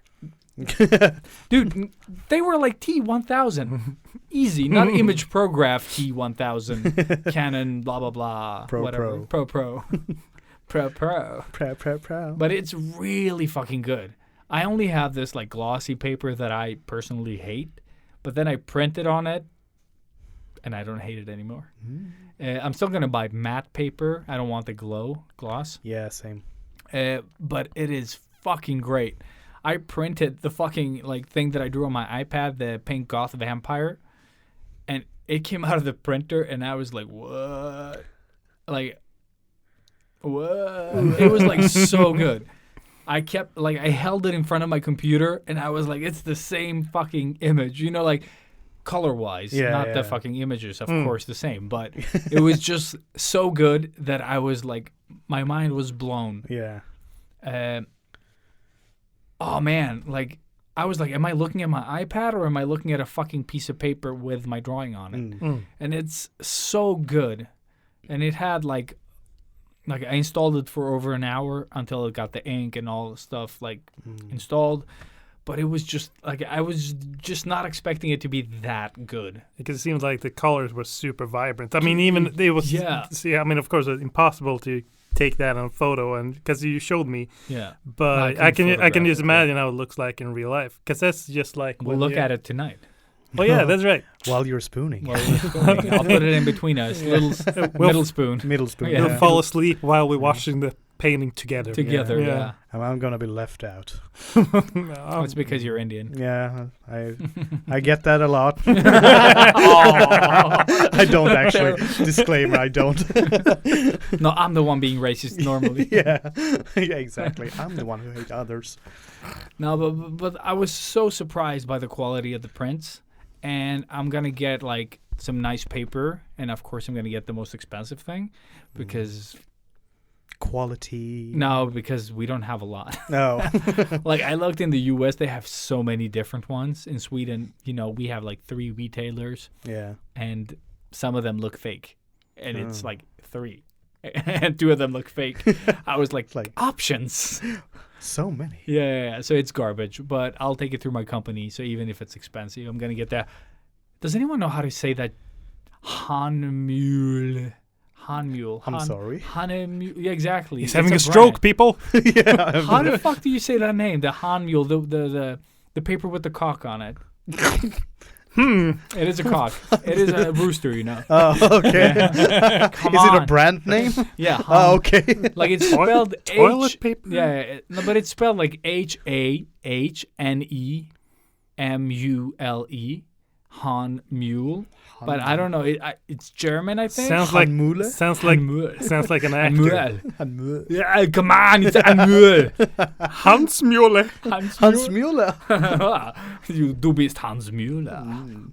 But yeah, that's the kind of paper I'm getting. It's fucking idiots. And I mean all of us. I'm not excluded because idiot. But it's basically the same paper that I used for the Zelda prints, the Comic-Con prints that I made. And it's called like Photorag Hanmule. It's impossible to say without it sounding stupid. The Hanmule. So I'm going to get that. And my printer can print up to A2. So really excited. Oh, by the way, 25 pieces of Hanmule in A2 cost like 3,000 crowns, which is like $300-something. It is insanely expensive. But it's also light, fast, and something. Like it's, I think it's called like museum grade paper, whatever it is. It's and hella fancy. Yeah, so hella fancy, and it's lasting, so it can survive like it's basically made out of cockroaches. That's what I've got. Like it'll survive everything. Cockroaches and Nokias. Yeah, exactly. So the end of the world it'll survive it. It's alright. I totally misheard you. I understood it as you said that your printer is light fast, so it's just fast as light. It's just spitting out papers. It plays now when you print it's on stuck it, in the wall. It plays the Flash Gordon soundtrack. No, but it's really nice. I'm looking forward to. I've only printed the one thing because I just couldn't think of anything else to print. So I have 4 sheets left. I've forgotten to order the Hanmule paper. So I've only printed that one drawing. And also, it prints so well, you can see your own mistakes once you printed it. Yeah. Like, I just printed it, and I was like, fuck. But it's so good. The colors are so good. It kind of make up for your mistakes. Oh, yeah. So it's pretty nice. I'm gonna I look forward to creating something new that doesn't suck, because everything I have on my iPad now is old. Like anything that I've done with color that isn't work stuff is old. So, and it's like draw this in your style stuff, all of it. Oh, okay. I was yeah, like, I yeah. haven't drawn anything that isn't this. Nothing the- original. And the only original thing that I drew was fan art. Come on. And it was the last print that I made. So yeah, I haven't drawn shit for like digitally in a while. And that is my tools. Thank you for listening to my TED Talk. Tool talk. Tool Talk. This is so nice. Like, I hate it, but I love it. And now introducing all the way from Norrland. Hello. Oh no. I gave you this epic introduction. Okay, Matthias, you go. No, my tools are tools that I haven't really. I just bought them, but I haven't used them. The first tool that I can talk about is the new Heikkala color poster set. And Heikkala, she is a Finnish artist that you might know from Oh, it's her. Instagram. Yeah, she makes. I did not know her, and then she had like 1 point something million Yeah. followers. Yeah. I was like, how She's have incredible. Yeah, no, she's really Japanese-inspired artist, I would Yeah. say. I was like, and she's she Japanese. and she does this amazing. So she basically, when she just films and she paints with watercolor or liquid ink and all that. So a year ago, I bought her set with liquid inks, and that I also just bought. I haven't really used them yet because time. But now I saw that you were having this poster set with the poster colors, and poster colors are basically gouache, but they are called poster colors because they, back in the day, people were, painting posters with them, or because they were never really meant to be kept.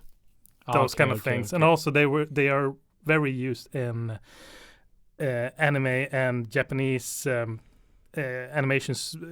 What's called Cells? industry when they do the backgrounds. Oh, And okay. So Gives that look. yeah, exactly. So it's basically gouache, but her set is really nice. Or she just picked a lot of good stuff, and those sets tend to go off like that. When they go up on her web page, they are just gone in like 5 minutes. So it felt almost like I was sitting there, when you go into a concert and you're really sitting there and like, okay, soon the clock is 9, the store will open, and I will just be there and just buy. Snipe the tickets. Yeah, so I've never done this, but I know of it. Yeah. yeah, no. So that was me last weekend. I was sitting And there. yeah, Soon as 9. You were and writing to me while you were waiting as well. And I started Googling the poster colors. And I was like, I need this. But then I started looking into it, and they're like gouache. And that kind of told me, like, oh, remember those gouache you spent like a lot of money on, and then you haven't opened? I was like, maybe I shouldn't get poster colors. Maybe I shouldn't. It's like that meme, like, oh, I want this, but you have that at home, But yeah, no, this is podcast, so you can't show pictures, but that's a meme. Well, Paint us an audible picture. but eventually I will try that out, maybe after Easter or something, just to see how it So looks like. procrastinating is what I'm hearing. Exactly. Like after Easter. No, let's make it after summer break. No, let's make it Christmas. Then I'll get the time, and then 24 years pass. Get that. 24 years. That's how life works now. And then It's and then these are all dried up, so I need to buy. So you need to buy new ones, and then when you try to do that, she's already sold out. Yeah. And that is one tool that I got. And then the other tool is that I actually bought a new Wacom Intuos, a small But one. did you buy a Pro? Like, is it Pro? I did not buy the Pro. I did buy the Such a regular one. noob. It's gotta be called Pro 1000 Pro or whatever. Yeah, exactly. That was serious. When it comes to these Pros models, because the other Wacom Intuos that I got at home is a 16-inch, but that's the regular one. It's You're not the talking about the Cintiq, though. Yeah, that's a Cintiq that I'm talking about now. Because but now it was a sidetrack there, and I felt like there's no need for me to buy the Pro model that is like 10,000 crowns more expensive because I get touch functionalities and more buttons on the screen, which I never use anyways. Well, anyhow, the Intuos that I bought is just because I really want to open up to be able to put my whole office in the backpack and work from wherever, because I don't really use the screen things when I go away from my computer. I always love to work in front of a desk, and I just felt like if I need to go somewhere, I just want to have it so slim as possible and lightweight, so I can just go wherever. So I gonna do that also. So that's the thing. Dude, but I never really tried out. It was years since I used the Intuos. An Intuos, oh dude, I love Intuos. I got the big 22 at work. I've had the 24, but I always go back to Intuos. I don't know. There's something about Intuos, like the way that you have your hand sort of facing down and you look straight ahead, that I feel like I work better like that, like ergonomically, and then it's easy to bring with. But the drawing screens, I feel like I spend like seconds on it, like especially with the kind of work that we do at our company. Like I draw for a little bit and then I have to kind of get it out of the way because I want to get to my key. Like it's in the way. Like I haven't found like a good way of setting up the drawing tablet or like the Cintiqs that where the screen just doesn't annoy me. Like it feels like it's all. If I was spending a lot of time just illustrating and just creating, let's say you work on a big image, I would be all for it. But normally, like the creating game graphics, you're on it, then you want to get into like other like software and stuff. Yeah, that's true. And it's just like kind of jump in between. yeah, you're jumping a lot. So I just prefer to have like an Intuos. It's just like so much easier, and I don't like when I'm on the Cintiq, like going from screen to screen, that shit is garbage. Is that a Like thing? you can you can press a button and you jump to another screen or something, or you could just set it up. But I just don't, like I'm not enjoying it because you can press a button that makes your tablet screen like a mouse pad basically, like. Oh yeah. But it just isn't like the Intuos. You don't have to press shit. You're like, this part is that screen, this part is that screen. Like you can split it up, however you want, and that's what you get. And I prefer that over any Cintiq. Oh, I never use it in that way. That I can split up the Intuos in two different screens. Oh, no, cool. not the Cintiq. That's why I don't like it. No, but I mean the Intuos. Yeah, you can. Like it is in the settings, like for it tells you. So like the left corner is the left screen and right corner is the right screen. Okay, cool. So if you only have two screens, that's what happens. Like you split it up in half. But if you have 8 but screens. it'll also shrink down to match your monitor. Like if you have different monitors, I guess it's a bit weird, but yeah, but that's why I bought the small. I bought the small version of the Intuos because even if I, back in the day when I used it at the office, an Intuos before I started with the Cintiq, I think I had a medium model that is like. I like the medium. This big. But the thing is that when you saw the space that I was actually using, there was like a 2 centimeters little dot in the middle, so I felt like there's no need for me to have all this size. Space, all this space. I agree. So I'm totally happy with the small version. I started with the A6 when I started. Like I had this little Graphire 4. Yeah. Does that? I had A5. Yeah. When I was like way back. Yeah, no. There used to be an A6. And my first one was the white bamboo version Wacom had, and I think it also was like super small. It was not big at all. It wasn't big, yeah. But they were nice. I like the bamboo series. They were really, really nice. But it got super dirty just because. Oh, the white one, yeah. Wash your hands. No, they did. The plastic kind of ages as well. Yeah. But did you have anything else? No, that was me. That was it. All right, Daniel. Oh my god, I don't have like a lot of tools because I do the stuff on my work tablet, which is a Cintiq. What do we use 22 inch? 22, yeah. Yeah, or what? Actually, there's a mix. I think some people have the bigger ones. I think, or the Pro version. No, they have the old version. Oh, the old version. Yeah, they have the 22 HD. It's not called Pro. It's just that. And then now Wacom has because of all the different brands of tablets out there, they had to make like a intermediate model. Oh, okay. So you have the not Pro 22. Yeah. which is just called the 22. Yeah, the 22. Yeah, exactly. Non-pro. Oh Imagine yeah, if they had just that. specifically that Yeah. non-pro. Non-pro. Yeah. You can never become good on this one. This one you Never, can't be ever. Never be a professional Exactly. as you work Um, professionally. Yeah, no, like I think the only difference actually with the pro and the non-pro is the screen. Mm. I think that's the only difference. Is it the buttons? Also, it says pro. Oh, okay. No, because they've removed all the buttons. I really? think. Yeah. Yeah, I Oh. think it is only the remote now. Oh. Because home I got the non-pro, but the 16-inch, and there's instead of glass, it's instead of glass, it's plastic. Yeah. Have no touch functionalities, Yeah. and those there's are so no good. and there's no fast buttons, which I never use Yeah. anyways. So Dude, have you Me neither. tried the fucking touch on a Wacom? yeah, I tried it at They're work. Garbage. Yep, hate it. Dude, the only thing about that feature that's good, it's the jokes that you make about it. Because it's the first thing you turn off on all of them. It doesn't matter if it's the Intuos my or God. the fucking Cintiq or the Pro or the Schmo. It's shit on exactly all of them. So never pay for the touch functionality. Yeah, The no. only thing it'll do is annoy you.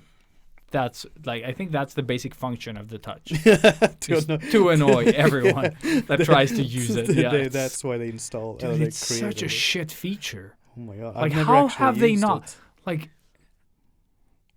touch. Like, it feels like it's something you would just. Yeah, we've solved this technology ages ago? ages ago. but Every single phone. every single phone, every single anything, Yeah. basically. Like touchpads. Yeah, and yeah, Like PC had a problem for like millions and millions of years to kind of solve that, and Apple fixed it, back in, I don't know, early 2000. Yeah, It kind of would be fun to try out the other brands like Huon, just to see how good are they nowadays. Because I have no idea really. before I had the I tried getting them to not Huon, is it Yeah. Zen Labs? I think it's another one like Xen Labs. I think it's yeah. an X. I had another brand before I had my you Cintiq. had the Unova. Yeah, that's right. Yeah. It sounds like someone from Final Fantasy. Yeah, I was gonna say, isn't it? Yeah. It's like it's oddly familiar. I'm thinking that there's a difference in the names. Maybe we were saying it wrong, but Yeah. But wasn't it like Unova or something Yeah, like that? something It's like like that. something really weird because I Yeah. think Unova is probably Yeah, Final yeah. Fantasy VII. Yeah, exactly. Yeah, exactly. Oh man, it's been ages. But I remember you having it, and you said the drawing experience was okay, but there Yeah. was something. Yeah, it's low. There was low res. the low res, and also it didn't have any HDMI cables or whatnot because it was quite old. It Okay. only had like VGA Oh cable. shit! But Old camera phone, yeah. but I mean, it was great, to learn. And the for price for the price. Yeah. The price was like, was it 3,000 Swedish Yeah, crowns? yeah, And yeah. it was, Damn, yeah. and I think it was 22-inch also, And it was, so it was yeah, fairly it was. big. And it was one of the earlier competitors. Exactly, To, yeah. Like Wacom. Yeah, Mm. yeah. It's good that they start doing that because I think a friend of mine yes. at school got one, and it was like, for that size, it was like half the price from Yeah. like where a Wacom would have Yeah, gone yeah, for. yeah. And I think normally. like as much as I love Wacom, sometimes their pricing can Yeah. be crazy. So Mm. I think the competition really forced them into making, like a variety of fucking products Yeah. that are good. So Yeah. now you have the non-pro versions that are very good. that Like, are meant for me. exactly, you non-pro. Now Yeah. I probably wouldn't buy a pro for home. No. Like, I just can't justify the money. Mhm. Like it's not that much better. I am gonna get a Cintiq to have at home as well, but I don't know which one. I bought the iPad. It's so good. So I can bring my Cintiq anywhere. That's true. Mm-hmm. That's a good one. No, because I had when I was working at King, I had the 24 HD one at home, and I just had that when I drew like privately as well. But now I don't have it anymore. And I lent my Intuos to a friend, and I was like, "Yeah, I'm gonna need to get it back." It's like, "Yeah, sure." And then we forgot about it, and then It's been 4 years. no, it's been 2 weeks. But then he was like, "Oh, the pen is broken, so I'm gonna buy a new one." I was like, "Oh well." Son of a bitch. Yes, son of a bitch. No, but I've put in an order for Cintiq, so I'm gonna get that. All Nice. right. So that's Swimming in monies. so yeah, that's what. Yeah, yes, Was that a Um, 22? yeah, the Inch. 22. But was it one. pro? No, bro. It's never pro. It's not, never go Not pro. for me. Never go We've pro, kids. established. we Never go full pro. Never No go way. full pro. Yeah. But with that said, let's move on. Cool sound effects. Why did you sound like people dying and then farting? Because that's what happens when they die.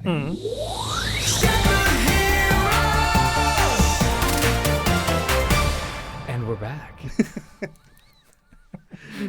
And that's how exciting this podcast is. So, usually Robert has a lot of shit to say. I have actually, though, seen stuff this week. And I guess you guys have too. Like, because you guys haven't been here before, you can talk about anything and say you saw it last week. Oh or yeah, this. that's true. But I did end up seeing Moon Knight. Is that what it's called? Moon Knight. Yeah, Yeah, yeah, Moon Knight. And I've seen both episodes that are out. yeah. And That's two more than me. yeah, exactly. And I'm going to save it for when Robert is here. But I like what I saw. So more on that later. Yeah. Like in like 2 weeks. Exactly.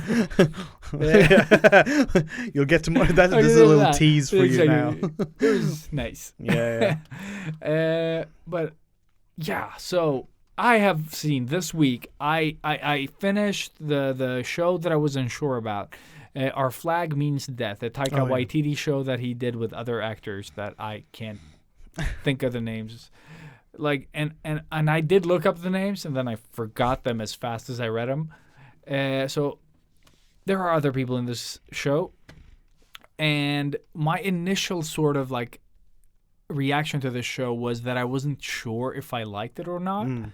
But as I continued watching like the rest of I think it's 10 episodes, like 5 and up, I really felt like the characters were like nicely established, and that like how much character growth happens in these like short episodes, and it's really fucking good. Like I think my initial thoughts was that it was going to be What We Do in the Shadows, and I think that comparison kind of threw me off a bit. But now that I kind of like saw the first episodes, took a break, and then went back into it with those expectations crushed, it was so much easier to appreciate the show for what it is. And I must say that I really, really fucking like the show. It's just like you need to watch it sort of with a clear mind and not, expecting it to be something that it isn't. So it was really, really nice. And Taika Waititi does, Blackbeard really good. And that guy that is the actual lead that I can't think of the name. Fuck. I even looked it up 3 times. But that he's forgettable? also but I just can't. Like my brain does not want to remember things. But he's also really good as the gentleman pirate. Like it is a lot of fun.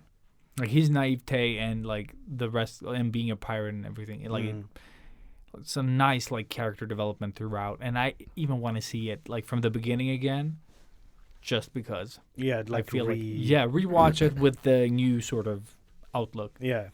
And see also maybe if I missed something along the way there, because it's fun. But yeah, have you guys seen it? No. Yeah, no. I was planning to start seeing it, and then I kind of forgot about it.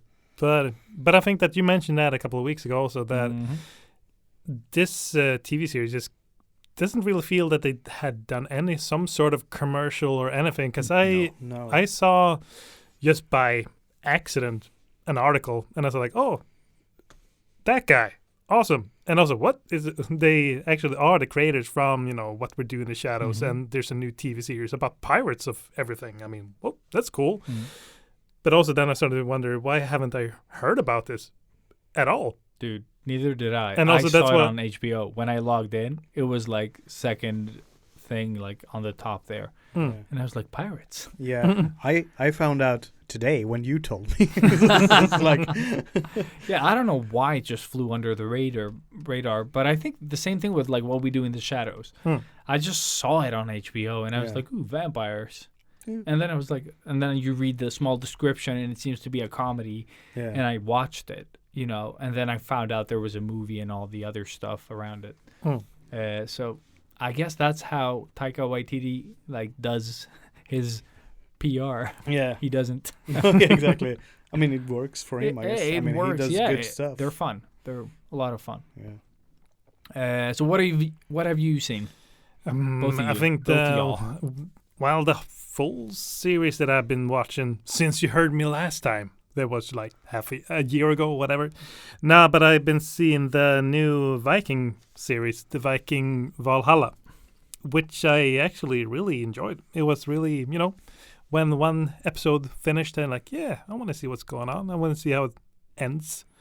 And in short, it's about the son and daughter of Eric the Red Serpent, Rödorm, who sails from Greenland to do some revenge thingy in Kattegat in Norway.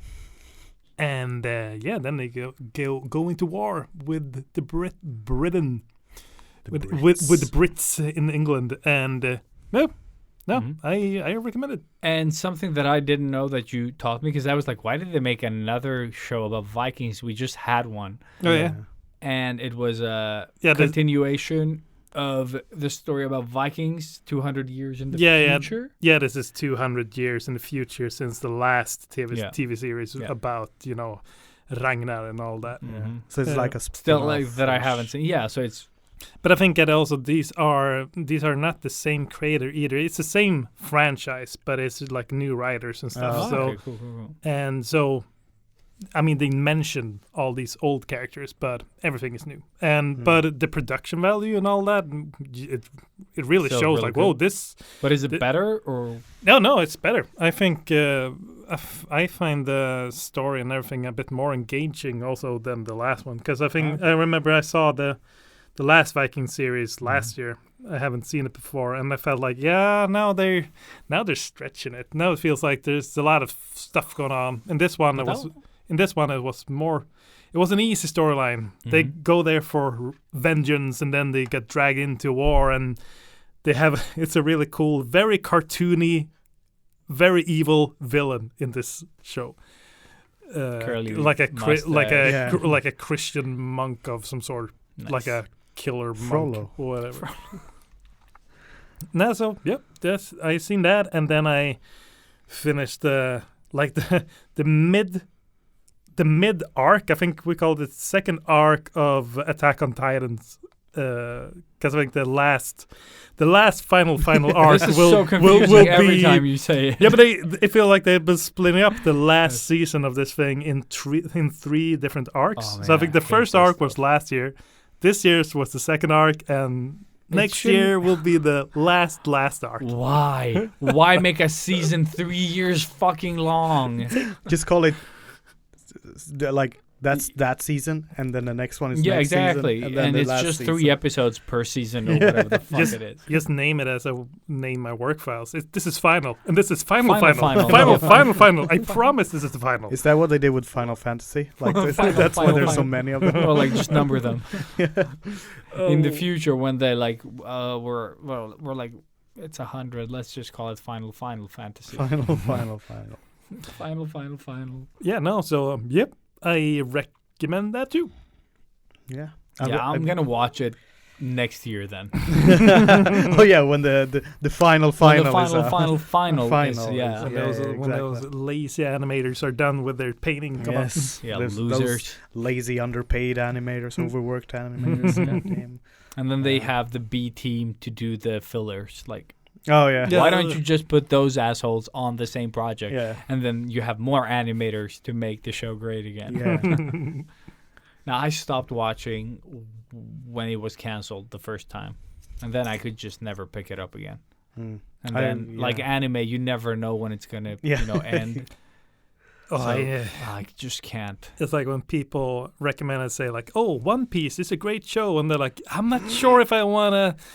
It's only 1,773 episodes of the main story. And then there's like Yeah. 1,675,500 million episodes that are fillers. Now, wasn't it last year, or was it 6 months ago where they celebrated their 1,000th episode. I don't know, Matthias Kuhn. It's like something like that. Ooh. But like you shouldn't celebrate the 1,000th episode. You should have ended it. You should have ended on the 100th. Yeah, exactly. It's like that's you're stretching that. I mean, I enjoyed watching One Piece, but I reached a point where I'm like, I'm not. Oh, this is like playing Candy Crush. It goes nowhere. It's Like going forever. the story Forever. about nothing. forever. Yeah. But man. yeah, but yeah, I've been meaning to pick up Attack on Crush. Titan again. Candy Crush. Candy Crush. Yeah. No, Attack on Titan, because I've been seeing a lot of like screen grabs from it lately, and I'm like, oh, it's looking pretty goddamn cool, you know. It's like, so I'm like, and like the characters have like physical like progression, like they change in physical appearance as they're. There's also a brand new animation studio that continue really? working on this one. Yeah. But That's cool. Yeah, I'm gonna watch it because I really liked the first season and the animation when they were flying around the giants and everything. It's Yeah. pretty cool. It's really cool. And I'm still curious what the fuck was in the cottage, you know? Or they did open it actually. I did watch that, and whatever the secret was, his dad something without spoiling. Dark side. Dark side, exactly. And it seems promising. So I'm gonna wait until it's done when they reach final fantasy, and I'm gonna watch it. But I just can't like, and also I'm gonna ask you if it's a good ending, because if it's not, I'm not gonna watch it. Yeah, I'm not gonna bother. I don't care how well animated it is. Like the older I get, they need to do all the things right, or I just don't want to see it. Like it's just like, oh, it's super cool, and then it's not. Like, did any of you watch Naruto? No. Yeah. The very end. It is the biggest fucking Yeah. letdown. Yeah. Because I think it's like 700 episodes total with the whatever the fuck Naruto and then Shippuden. Yeah. Because Shippuden is like 500 and then the 200 original Yeah, episodes the of whatever. first ones, yeah. When he's a baby. Yeah. And- But basically, it starts, like promising Shippuden. Yeah. And then at some point they get into this war, and that war is like 400 episodes. Yeah. And you just like, and then basically they're standing like Naruto standing on his big fireball, and the bad guy is standing on his side, and they're throwing this ball between them. It's basically beach volleyball. Yeah. It's like for like 400 episodes. It's like when you play against Shadow Ganon. Yeah. You just hit that shadow ball back to Dude, him. back and forth. Yeah, it's exactly what it feels like for 400 episodes. And in between that, it's like, oh, I was evil all along. And then there's the characters that were like, I only did this. I wasn't really evil. I just did this to save my family and Plot protect my twists. brother. Yeah, and you're like, yes. And, Okay. and one of the like there are a lot of fillers in Naruto. Dude, like so many. at the end of the like when they're young, Yeah. they're like I don't know 70 fillers before Dude. they actually wrapped it up. Just to get over that fucking bridge, yeah. it took them like a year. Yeah. And then Jesus. in the war when Yeah. spoiler alert, they're Nobody stuck cares. they're stuck in this dream tree, and they have to go into I don't know how many episodes they did it. They were like, oh, they're all stuck in this dream state or whatever, and they go into every single episode after that for like 40 episodes or more. They go into each character and they have an episode about their dream. Oh, And there's it's no so progression boring. in the Yeah. actual story. They're just like doing dream episodes. You for know like what my 40 favorite episodes I'm are? like, You know which one is worse though? Which? It's like when there's an episode, you're waiting for the cliffhanger, Yeah. and they're like, remember that time Oh, when we yeah. played old clips from previous episodes? And then we animated Naruto moving his mouth, pointing. Yes. Oh my god. Oh my fucking god. Dude, when I watched, once I got fed up of that, Yeah. maybe I watched like 145 episodes of Shippuden, and I was like, I'm going to utilize internet. I was like, episode guide. Yeah. What episodes can I skip? Yeah. And I did. And you know what happens when you do that? You What? still die inside. It's still equally disappointing. Because I like when they did the dream episodes, I was like, when I saw the pattern, Yeah. I'm like, fuck this. I'm just gonna leave this for like a year. Yeah, And that's then what I did. And then I'm gonna come back in and see, like, all right, just what's the latest episode? Does it seem like they're back in the progress? All right, perfect. You then know I what can. it reminds me of? What? It reminds me of like those soap operas that used to be on TV. Yeah, Where you're like- telenovelas. Yeah, no, not those ones, but the English versions of that, like Bold and the Beauty. Beautiful, Yeah. The Bold and the Beautiful, and Time of Our Lives, whatever Yeah, that one that was one. called. But basically that, where you watch and you're like, oh my God, Stefano's gonna like kill Marlena, and then like you haven't watched it for a year, and you're like, oh no, he's still gonna kill Marlena, I think. And then you watch, like 3 years later, and they've all walked out of that room. Like it takes so long for anything to happen. Naruto and all these fucking super long animes are basically the same shit. Yeah. You could just take a break for a year and come back, and you're like, oh, they did cross the bridge. Yeah. eventually. Woo. Then they realized they lost their keys on the other side. So they have to go back. Yeah. Oh shit, guys. Hey, Naruto-kun, we forgot the keys, man. Bro. Hitten Mitsurugi Ryu, dude. And I think that was like Rurouni Kenshin or Oh yeah. whatever it was called in English. Yeah. it was- American Sniper? American Sniper. What was it walking called? around. Samurai X? Yeah, I think so. I Maybe think it so, sounds yeah. sounds. It's familiar. probably stupid like that. Yeah. American just like- History X. Dude, now that I hear it, all of them sound like Keanu Reeves in a surf movie like this. Oh yeah. Oh, what's happening, Naruto? Gnarly too. Gnarly Naruto. Oh. Surf Ninjas, the anime. Oh god, no. With Naruto. Oh no. I'd never watch that. Sasuke-kun. Oh, it's The just like, most- why are you saying that part in Japanese? Yeah. It's You're never in like Australia. Oni-chan. Oh god, Ah, no. yeah. All right, let's end that.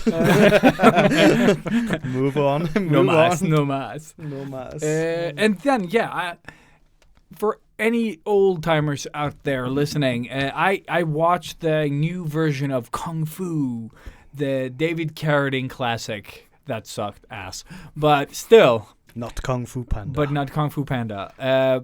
But they made a new one with this girl that escapes her family, or no, her mom sends her to China, like a culture exploration of her heritage and blah blah blah.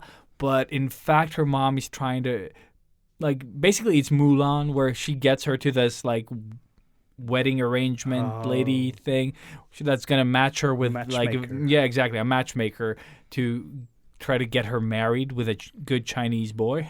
A nice Chinese boy. Yeah, exactly. And she's like, no, and she runs. What the hell, mother? This ain't gnarly at all. I gotta make a man out of you. Yeah, exactly. And she doesn't want to become a man, I think. No, but she doesn't want to get married, so she jumps into the back of a pickup truck and gets driven out to this Shaolin temple full of Shaolin women. And she lives there for 3 years, and she practices kung fu. While she's waiting for the filler episodes too. Exactly, to pass by. Yeah.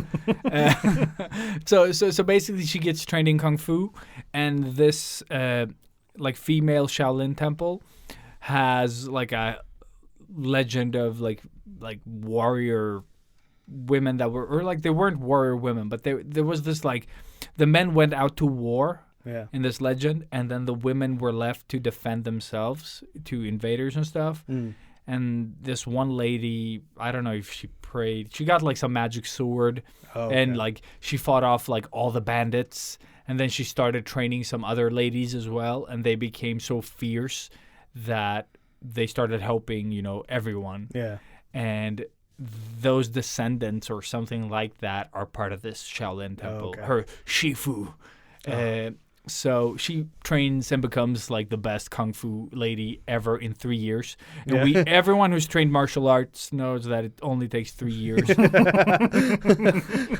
I mean, if you've seen any movie ever. But we got to give her that she works out every day for 3 years. So that's different than going, every Monday and Tuesday to kung fu class. But still, Play training montage. shit happens. Shaolin Temple is no more. She travels back to San Francisco, and the rest of the movie is super woke. Everyone's included. It's really... I don't know how to describe it. It's so wrong that it's right. Like, it's... So like right, so it's wrong? Yes, but it's just... No. Like, the whole show is like...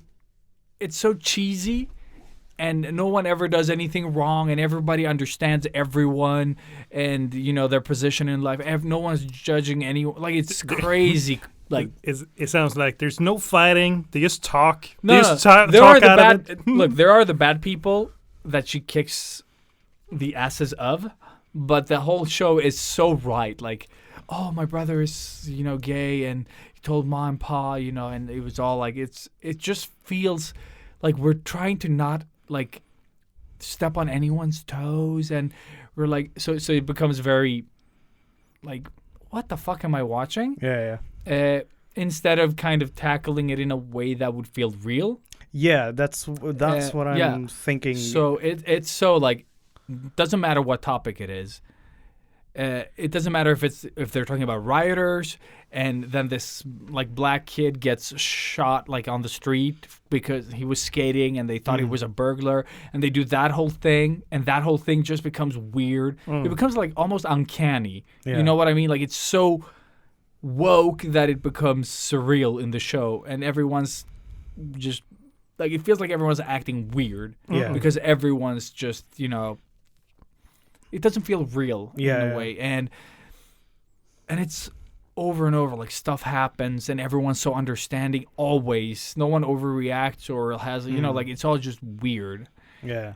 But I kept watching for like 5 episodes, just to, like, You're like, be able but they to do talk kick about ass it. sometimes. No, it's so bad. Like, it's all like the fighting is like, there's this stunt lady. She's really good when it's like low light situations, basically like the Batman. Oh yeah. Like, there's this lady that fights, and then there's Zoe Kravitz. Yeah. And this show suffers of the exact same thing. When the stunt lady's fighting and you can't see her, she does some crazy fucking ass moves. And then when you see the actress doing it, like when she's practicing with Henry, Yeah. the love interest, it's not that good. And he's like, I know you're better than me. Blah, blah, blah. And then they do these lame ass moves. I was very intrigued. It's just like really drawn into it. Yeah. But it is like, it's like a guilty pleasure to watch it, because it's just like, it feels like a social experiment of the times. Like, but the cool thing about this show is, though, that it is directed by, like, Asians. It's starring, like, Asian people. Like, you know, like, it's not like, I'm a white guy grown up in the Shaolin Temple. Sup? I also know Chinese. Ni hao. So it wasn't an Iron Fist show. No. Iron Fist should just fist himself. At the end of it. Holy shit, that show. Honestly, Yeah, yes. dude. Oh my like, God. I would say that this show, with all its flaws, It's better. is better. Yeah. And I hate it. Yeah. I like. Yeah. No Iron Fist. But But I see my daughter would love this, I think. Oh, this one. Yeah, because it is, I don't know, it's a female lead. Yeah. She reminds me of my daughter. Some And if- pretty boy, some fighting, you know. Yeah. She loved Karate Kid as well, like the martial arts and love, you know, the stuff. mix. But if I talk to her about any of that, she But I don't know. yeah, we watched the Hunger Games Yeah. this weekend as well, and we don't need to talk about Kung Fu anymore.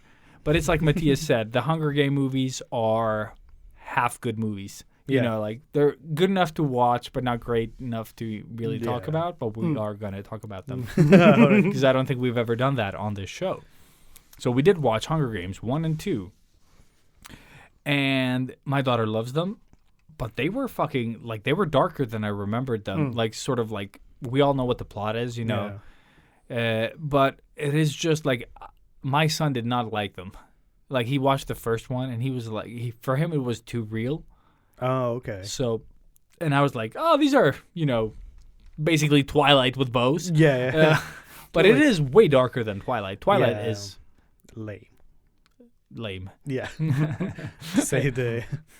But yeah, it was way too much for him. He preferred Predator over this. Oh, really? Like the old Predator, Yeah. because it's more fun Mm. in a sense, where this one It's it isn't a lot of fun. It's grim. It's super grim also- all the time. What's her name? It just gets grimmer as you go along, and What's- you're like, What's her name? The actress Jennifer Lawrence. Yeah, Lawrence. I mean, she is so, it's so serious. And also, All I mean, the time, just yeah. because it is a serious it thing. is a serious Yeah. movie. Yeah. And yeah, I can totally understand that. I feel like, oh no, this is no fun muscle guys killing monsters in the exactly. forest. and saying but- stupid shit. Yeah, it's Dylan, you son of a bitch. son of a bitch. I love that you went Russian on it. I You don't know. son of a bitch. Yeah, son of a bitch. Dylan, you son of a bitch. Here, Dylan. Dylan, you son of a bitch. Oh, dude, fuck. If we ever record some spoofs, we need to make a couple of different ones. I need to get someone with a Greek accent as well, because Yes, I can't do it. You can't. Or do it, I you can learn. useless. I can learn it. Yeah. I can learn it. But we need to record, like, where they just do this, like, just different accents with that scene. That one That scene, would yeah. be so fucking good. Got you pushing too many pencils. Oh, fuck, dude. There used to be this Greek show where they would invite, like, famous people. Yeah. It was called Jammin', I think, out of the Bob Marley song. Oh, okay. That was the intro song that they used. But they would have, like, guests from, like, abroad, and they would talk to, like, famous people. But they had these fucking heavy Greek accents. And they were like, how are you? Like, it's basically sound like a Arabic type of accent. But it was like, we don't have H in Greece. We just have so everything, like, how are you? Yeah. Do you hate him? Like, it doesn't sound great. And throughout the whole show, when they talk to, I think, like, Jean-Claude Van Damme was like Van Damme, and you're like, Jean-Claude? Like, what the hell? But they would butcher everything. Yeah. And it was just so much fun to watch because of that. Yeah. Yeah. Because we used to get it, here in Sweden through, like, satellite. Oh, TV and right, stuff, right. And it was just rubbish, but so good. I watched only that because of the fun act. to hear my countrymen suck at English. That is the beauty of it. Dude, all. when I heard it from, like, the other room, I would Yeah. just run to watch that part where the English interview. So bad. So fucking bad. And, yeah, we were talking about the Hunger Games. Watch it with my kids. Oh, yeah, we were. How the fuck did we get here? Oh, yeah, we were talking about Dylan. Dylan. Yeah. Hunger Games. Yeah, it is. Do you guys remember the Hunger Game movies? Because Mhm. I watched Vaguely. it and I remember exactly what I remembered. Yeah. Vaguely, very Vaguely. vaguely. I do remember. It's very, like, it's heavy in the sense that it's very, like, political and, like, social, like, structured in hierarchies and yeah. rich and poor and stuff like that. So I get why it's a little heavier. But I don't remember it like that. When I was like, oh, well, this girl, Yeah. the kids are going to fight each other and blah, blah, blah. And it was just like a bummer Yeah. from the start. And it Yeah. never picks up, And I It was gets like, darker. And it darker. only gets darker. And people die. And Yeah, they people- keep dying. Kids die. Kids die, exactly. And it just gets worse. And you're like, maybe this wasn't the movie that I remember. I was watching. No. Oh, what's the Battle Royale? Yeah, Battle Royale. Yeah. That one was nice. That was fun, but that was also exclusively. But kids that one dying. is worse. It is worse. It is worse. It's like, oh, you're not listening. Throw a knife in your eye. Yeah. You're like, what the fuck? Or like, Opening scene. yeah. That's what it was. Basically, like, Is that South Korean, that movie? Or? Japanese. I think. I think Ah. it's Japanese. Yeah. So basically, like the youth has gone wild, not the song, and to control them, they've taken the really, like, fuck ups and sent them off to this sort of battle royale type of place, and then they just get to kill each other instead of dealing with them in a normal way. Yeah, but isn't it something also like? I don't remember. The worst scoring ninth graders in the country gets gathered up. And Yeah, something like that. Yeah, I don't know.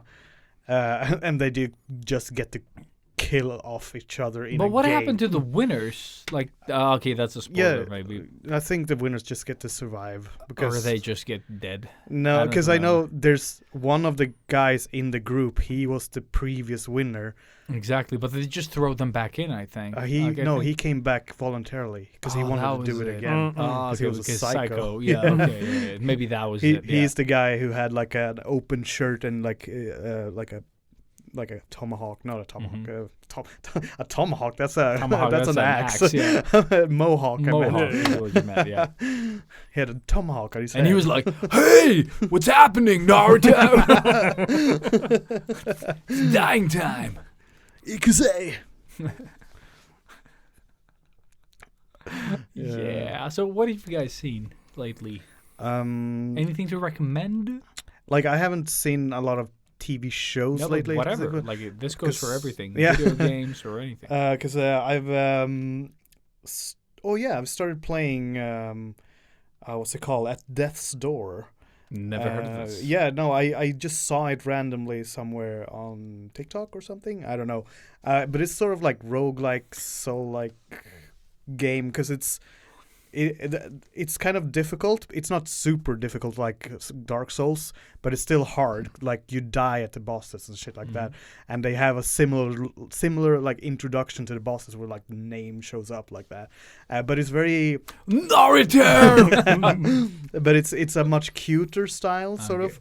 You play as Naruto. exactly. Kawaii. Kawaii. But you die. Yeah, but you die a lot. No, you're playing as a sort of Grim Reaper, but you're the Grim Reapers in this world are crows. I'm just hearing everything in Japanese every time you say it. Just like, fuck, my favorite thing about Japanese anime is when they introduce stuff in English. yeah, yeah. It is Oh. the best part. It's so funny. Have you seen The Pretender or The Great Pretender? I think the series. It's on Netflix. I've only seen 2 episodes, but it's fun because when you watch it in Japanese, because I think But it is like a Japanese show? Or yeah, is it- it's an anime. Okay. But anime. but they are in Hollywood, I think. And then when they meet the people are supposed to be American, but you know there's Oh, that is, dude, love yes. it's amazing. It's so good. When They do that in Trigun, one of my favorite shows as Ooh, well. yeah. Where he's like, nice supporto. You know, like, it's nice support when they, like, tag team some bad guy. I died, but it is one of my fucking favorite moments in Trigun. Like, they do this all the cool shooting, Yeah. and then he looks back, he's like, nice supporto, and does, like, thumbs up. Killed me. So perfect. Like, I'm so happy that the English isn't perfect, you know, like, Yeah. because it just gives it like its own. I don't even know how to explain, but it just becomes its own thing. Yeah. You know what I mean? Like throughout Trigun, the show, they have that. Like it's every now and then they just like someone sings a couple of phrases in Yeah. English. It just sounds weird, but it becomes its own English. You know what I Yeah. mean? Like how they would. Like it is magical. Like it is. No, I love that. There's a lot of countries in Asia where like when they started introducing English, they've created. I think there's a It name becomes for a it. dialect. of it. Yeah, but it becomes- there's an actual name for it. I can't remember it right now. When like English turns into a very localized new thing, like that's gonna grow into something completely different in like a couple of hundred years, and it's gonna be very well. I'm not gonna be alive, but it But will it'll be be, interesting to see where that leads. And the Japanese have that one thing as well, because they. And I heard this on YouTube, someone talking about it, where they're like in Japan, and they were like, they knew some Japanese, and they wanted to order like a tea with milk, but they were like, oh, I forgot the word for milk or whatever, and he was like, and he just straight up asked the waiter, milk tea. And he was like, milk tea. But he didn't understand when he said milk tea. Yeah. So when he put on that, like what would seem to be like a racist accent, that's why they understand, because that's how they understand it. That happened to me in Barcelona as well. Like when I was with my ex-girlfriend visiting, she was talking. Like first, she asked me if I knew Spanish, and I made the mistake of replying in Spanish. Like I don't know a lot of Spanish, you know, like. And she was like, blah, blah, blah, blah, blah, blah, blah, blah, blah, blah, because she heard me speaking Spanish. She did not Yeah. take in the little Spanish that I spoke. And then she asked me, like I understood, like, oh, where are you guys going, basically? Yeah. And I was like, oh, we're going to Burger King. I was like, Burger King. She's like, yeah? I was like, Burger King. I cleared it up, like, Burger King. And she Yeah. was like, ¿qué? And I was like, Burger King. She was like, sí, claro. like, I had to say it with a Spanish accent Yeah. or she didn't understand. No, exactly. And that makes it charming. You know Yeah, what I it mean? does. Like, it is just, I don't know, like, heavy accents are the coolest. Yeah. Like, I love when I don't understand something. And then you kind of think about it for a while, Yeah. and you're like, "Oh my God, That's they're what it saying was. this." Yeah, they're saying this. And growing up in like my parents were immigrants that came here, and then we kind of moved to a place where there were a lot of immigrants. Yeah. Like you learn to understand all the weird yeah. ways that like our parents before us that failed to learn the language spoke, and it is still like I have some of the best memories. Like when trying to sort of put together what a friend's parent is saying, Yeah. and it was everything from like pesenner, which was pescienner, Pescienner. but they said it like quick and with like, so you kind of just like, what the fuck is Yeah. this? You have to like piece together The, stuff. what they're, Yeah, by context and where they're looking, Yeah. maybe, or like how they're yeah. like whatever the context And- is. You're like, okay, And that's did you grow up in like with a lot of foreigners, like not just like Indian people, but we had like Turks, Arabs, Greeks, like we had, from different parts of Africa, we had people, growing up in the same sort of neighborhood. So you would know lots of phrases from all the different yeah. languages, and you would just be able to talk to people's parents that didn't know a lot of Swedish, but you would like blah, blah, blah, and then you would add like çocuklar, like which means Yeah. children in Turkish, and you would add these words that you knew yeah, or phrases just to be understood, and help them out as well to Yeah. kind of like, that's how we grew up and how we talked to each other. Like we would, and you would pick up the accent as well. Like you would switch like, okay, now I'm going to speak, Somali, or I'm going to speak this or that. Like you would do the thing, you Yeah, know? yeah. Like so growing up, you could understand like all the foreigners. Like when someone was trying to buy something, and you were like, oh, he wants this, Yeah, yeah. because your brain had the quick sort of like it connects the dots fast, and you would just understand what they wanted. yeah, Whereas the person that worked on like the in the store, like they came from from the inner city to Yeah, work there, and they were exactly. like, I don't know what these fuckers want from me. What Yeah, they say. Because you've learned to like decode the dude, so fast. yeah. Yeah, And I didn't realize I had that until I was working at the airport for a while. yeah. Because like I did grow up like in Märsta. Like there's a lot of Märsta, immigrants there. especially like because did you grow up in Valsta, Yeah, for in example? Valsta. Okay, Yeah. well there you go. So it's like in the, like heavy on foreigners Basically, there. where they throw all the foreigners that come. Yeah. Like, it's that place and Tensta, Yeah. and Rinkeby, where I used to train a lot, and it's just like those are the Yeah. places where you would end up coming in as a foreigner. Exactly. So that's where I grew up Yeah. as well. So there were a lot of foreigners, and I didn't realize I had the this Yeah. ability to decode other foreigners' mannerisms and speaking. And then I started working at the airport, and then I just saw like maybe a colleague struggling with someone, and and I'm like, oh no, that person wants this, or he's asking Yeah, this or he's that or asking that. that, And then yeah. when that person leaves, they were like, how the hell did you understand that? I'm like, I don't know. It's like it just It's like in me, yeah. it just like picked up on that. Yeah. You know how they do. And I think it helps. It also disarms people, like when you try to kind of understand, or you have an understanding of where they're coming from. Yeah. It helps a lot in those situations when they feel like, for example, it's easy as a foreigner to kind of feel like you're being targeted, Oh, but yeah. there's like miscommunication rather than anything else. So Yeah, having someone that can kind of see past that a bit, it really does help like a lot. And understand that they are also frustrated. Yes, exactly. They're Yeah. frustrated. They might be, they want to catch their plane or, Yeah. pick up their kid, whatever it is. Like there are so many times where like they're saying something. Like I've seen them argue in a store, for example, about something. Yeah.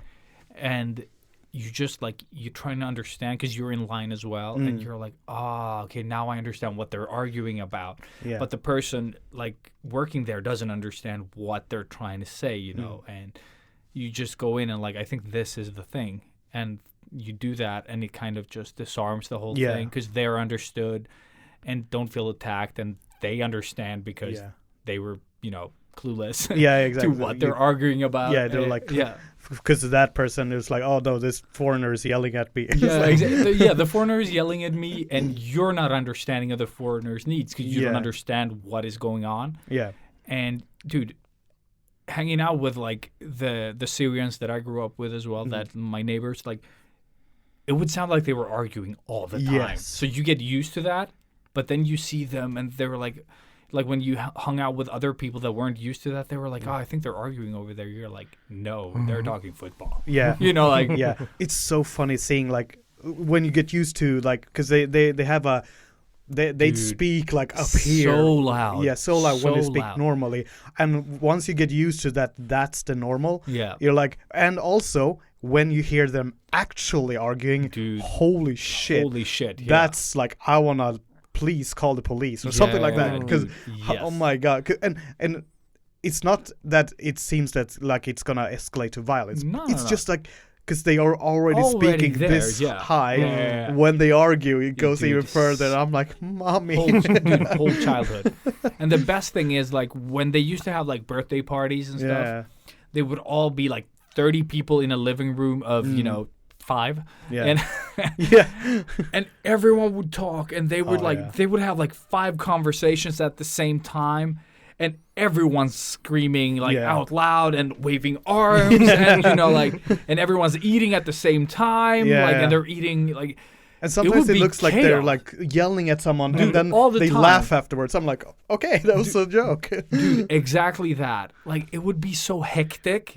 Like, so I can, like, I didn't think about it back then. No. But then I thought about, like, one of the guys there was a bit older than we were, and he brought his Swedish girlfriend, and she just sat there. She was like, you know, and we were kids. We were like 12 or Yeah. something like that. We didn't care. You know, we were like, oh, this is a normal birthday party Yeah. for, you know, the Sirioyo Yeah. company here.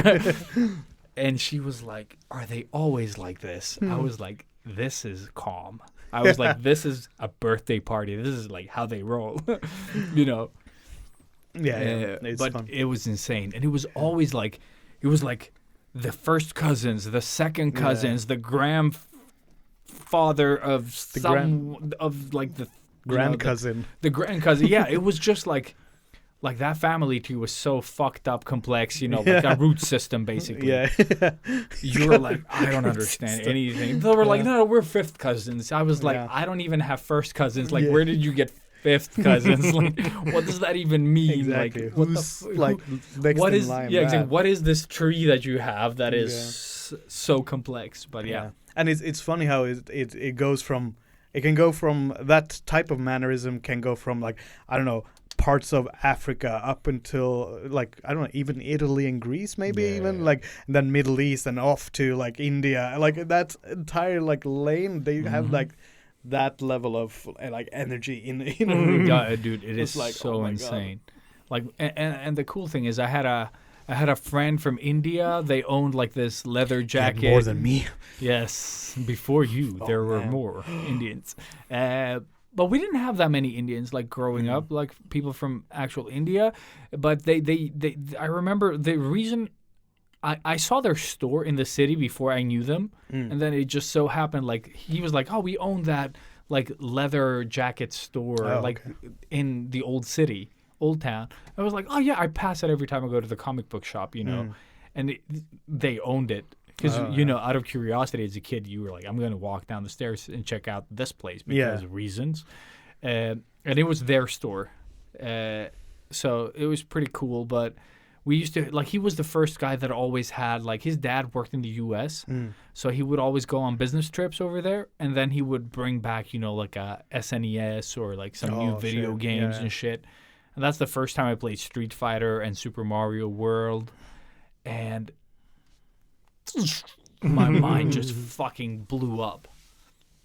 And oh man, yeah, his parents were never home as well. Yeah. So we could just play all day, Nice. know? Like we just like, Yeah. what are you doing? Want to come over and play? Yep. Yeah. He's And I like that you did the phone dude, yes, an actual phone. Yeah, it was a fucking landline.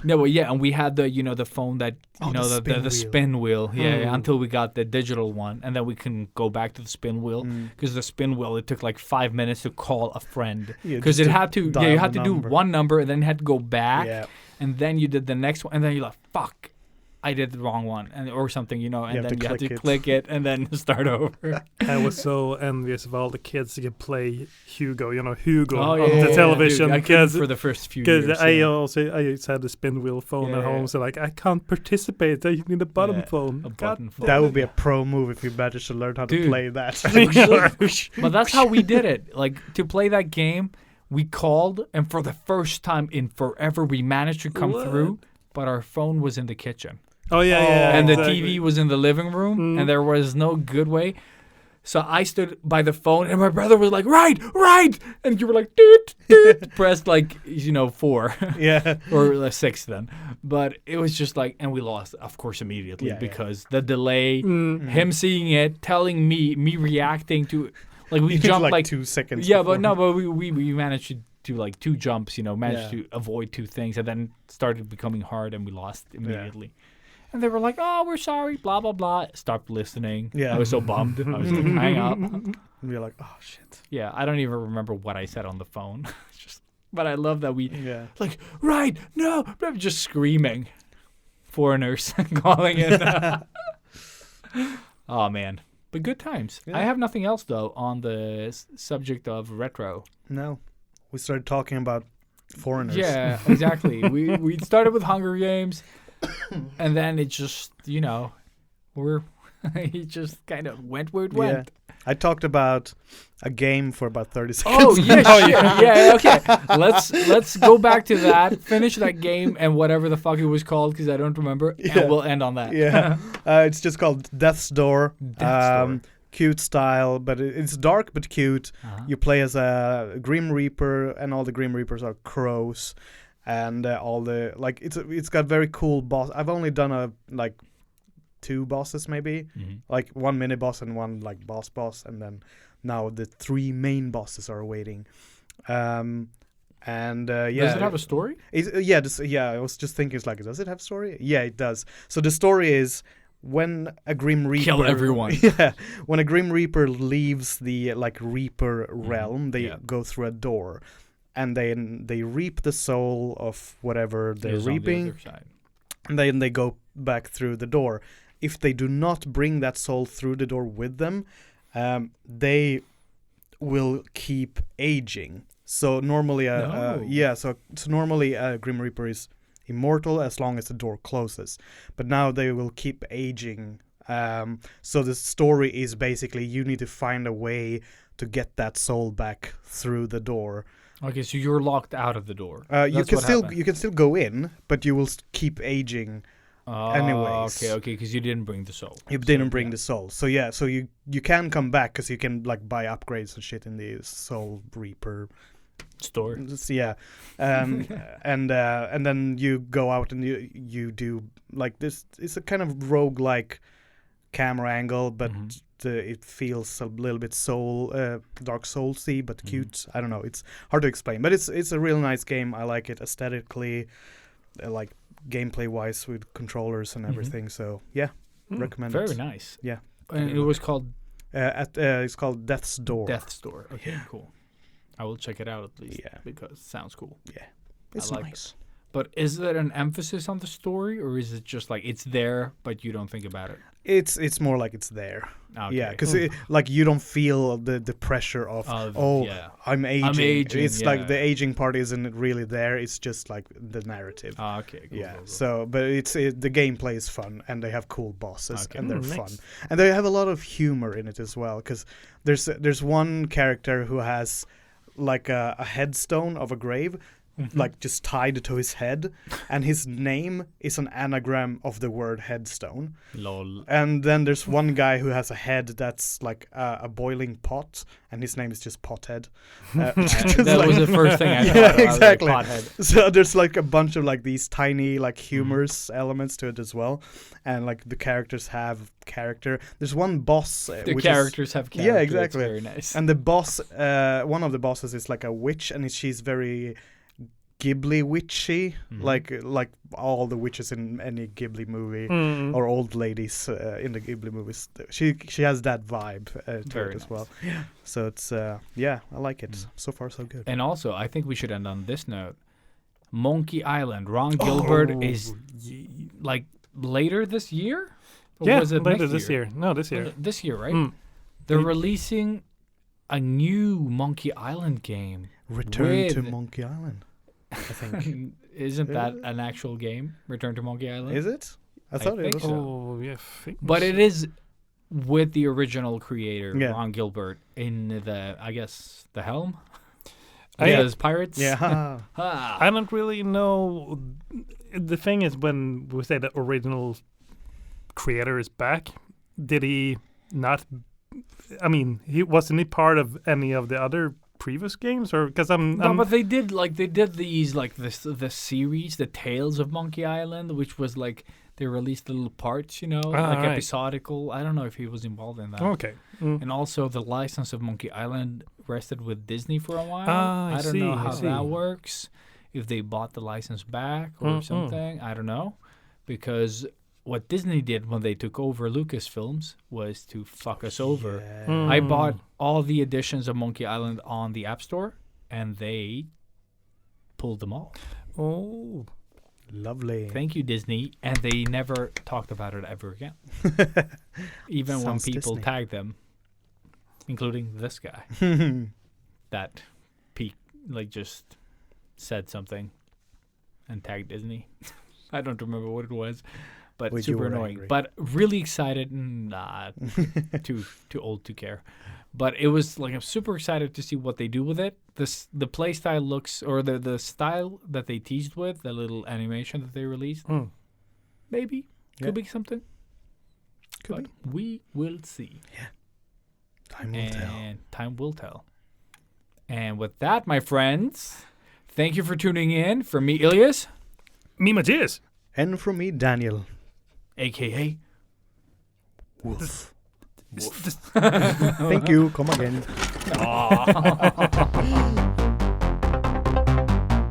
Artists of the world unite. Step out of your comfort zone into the danger zone.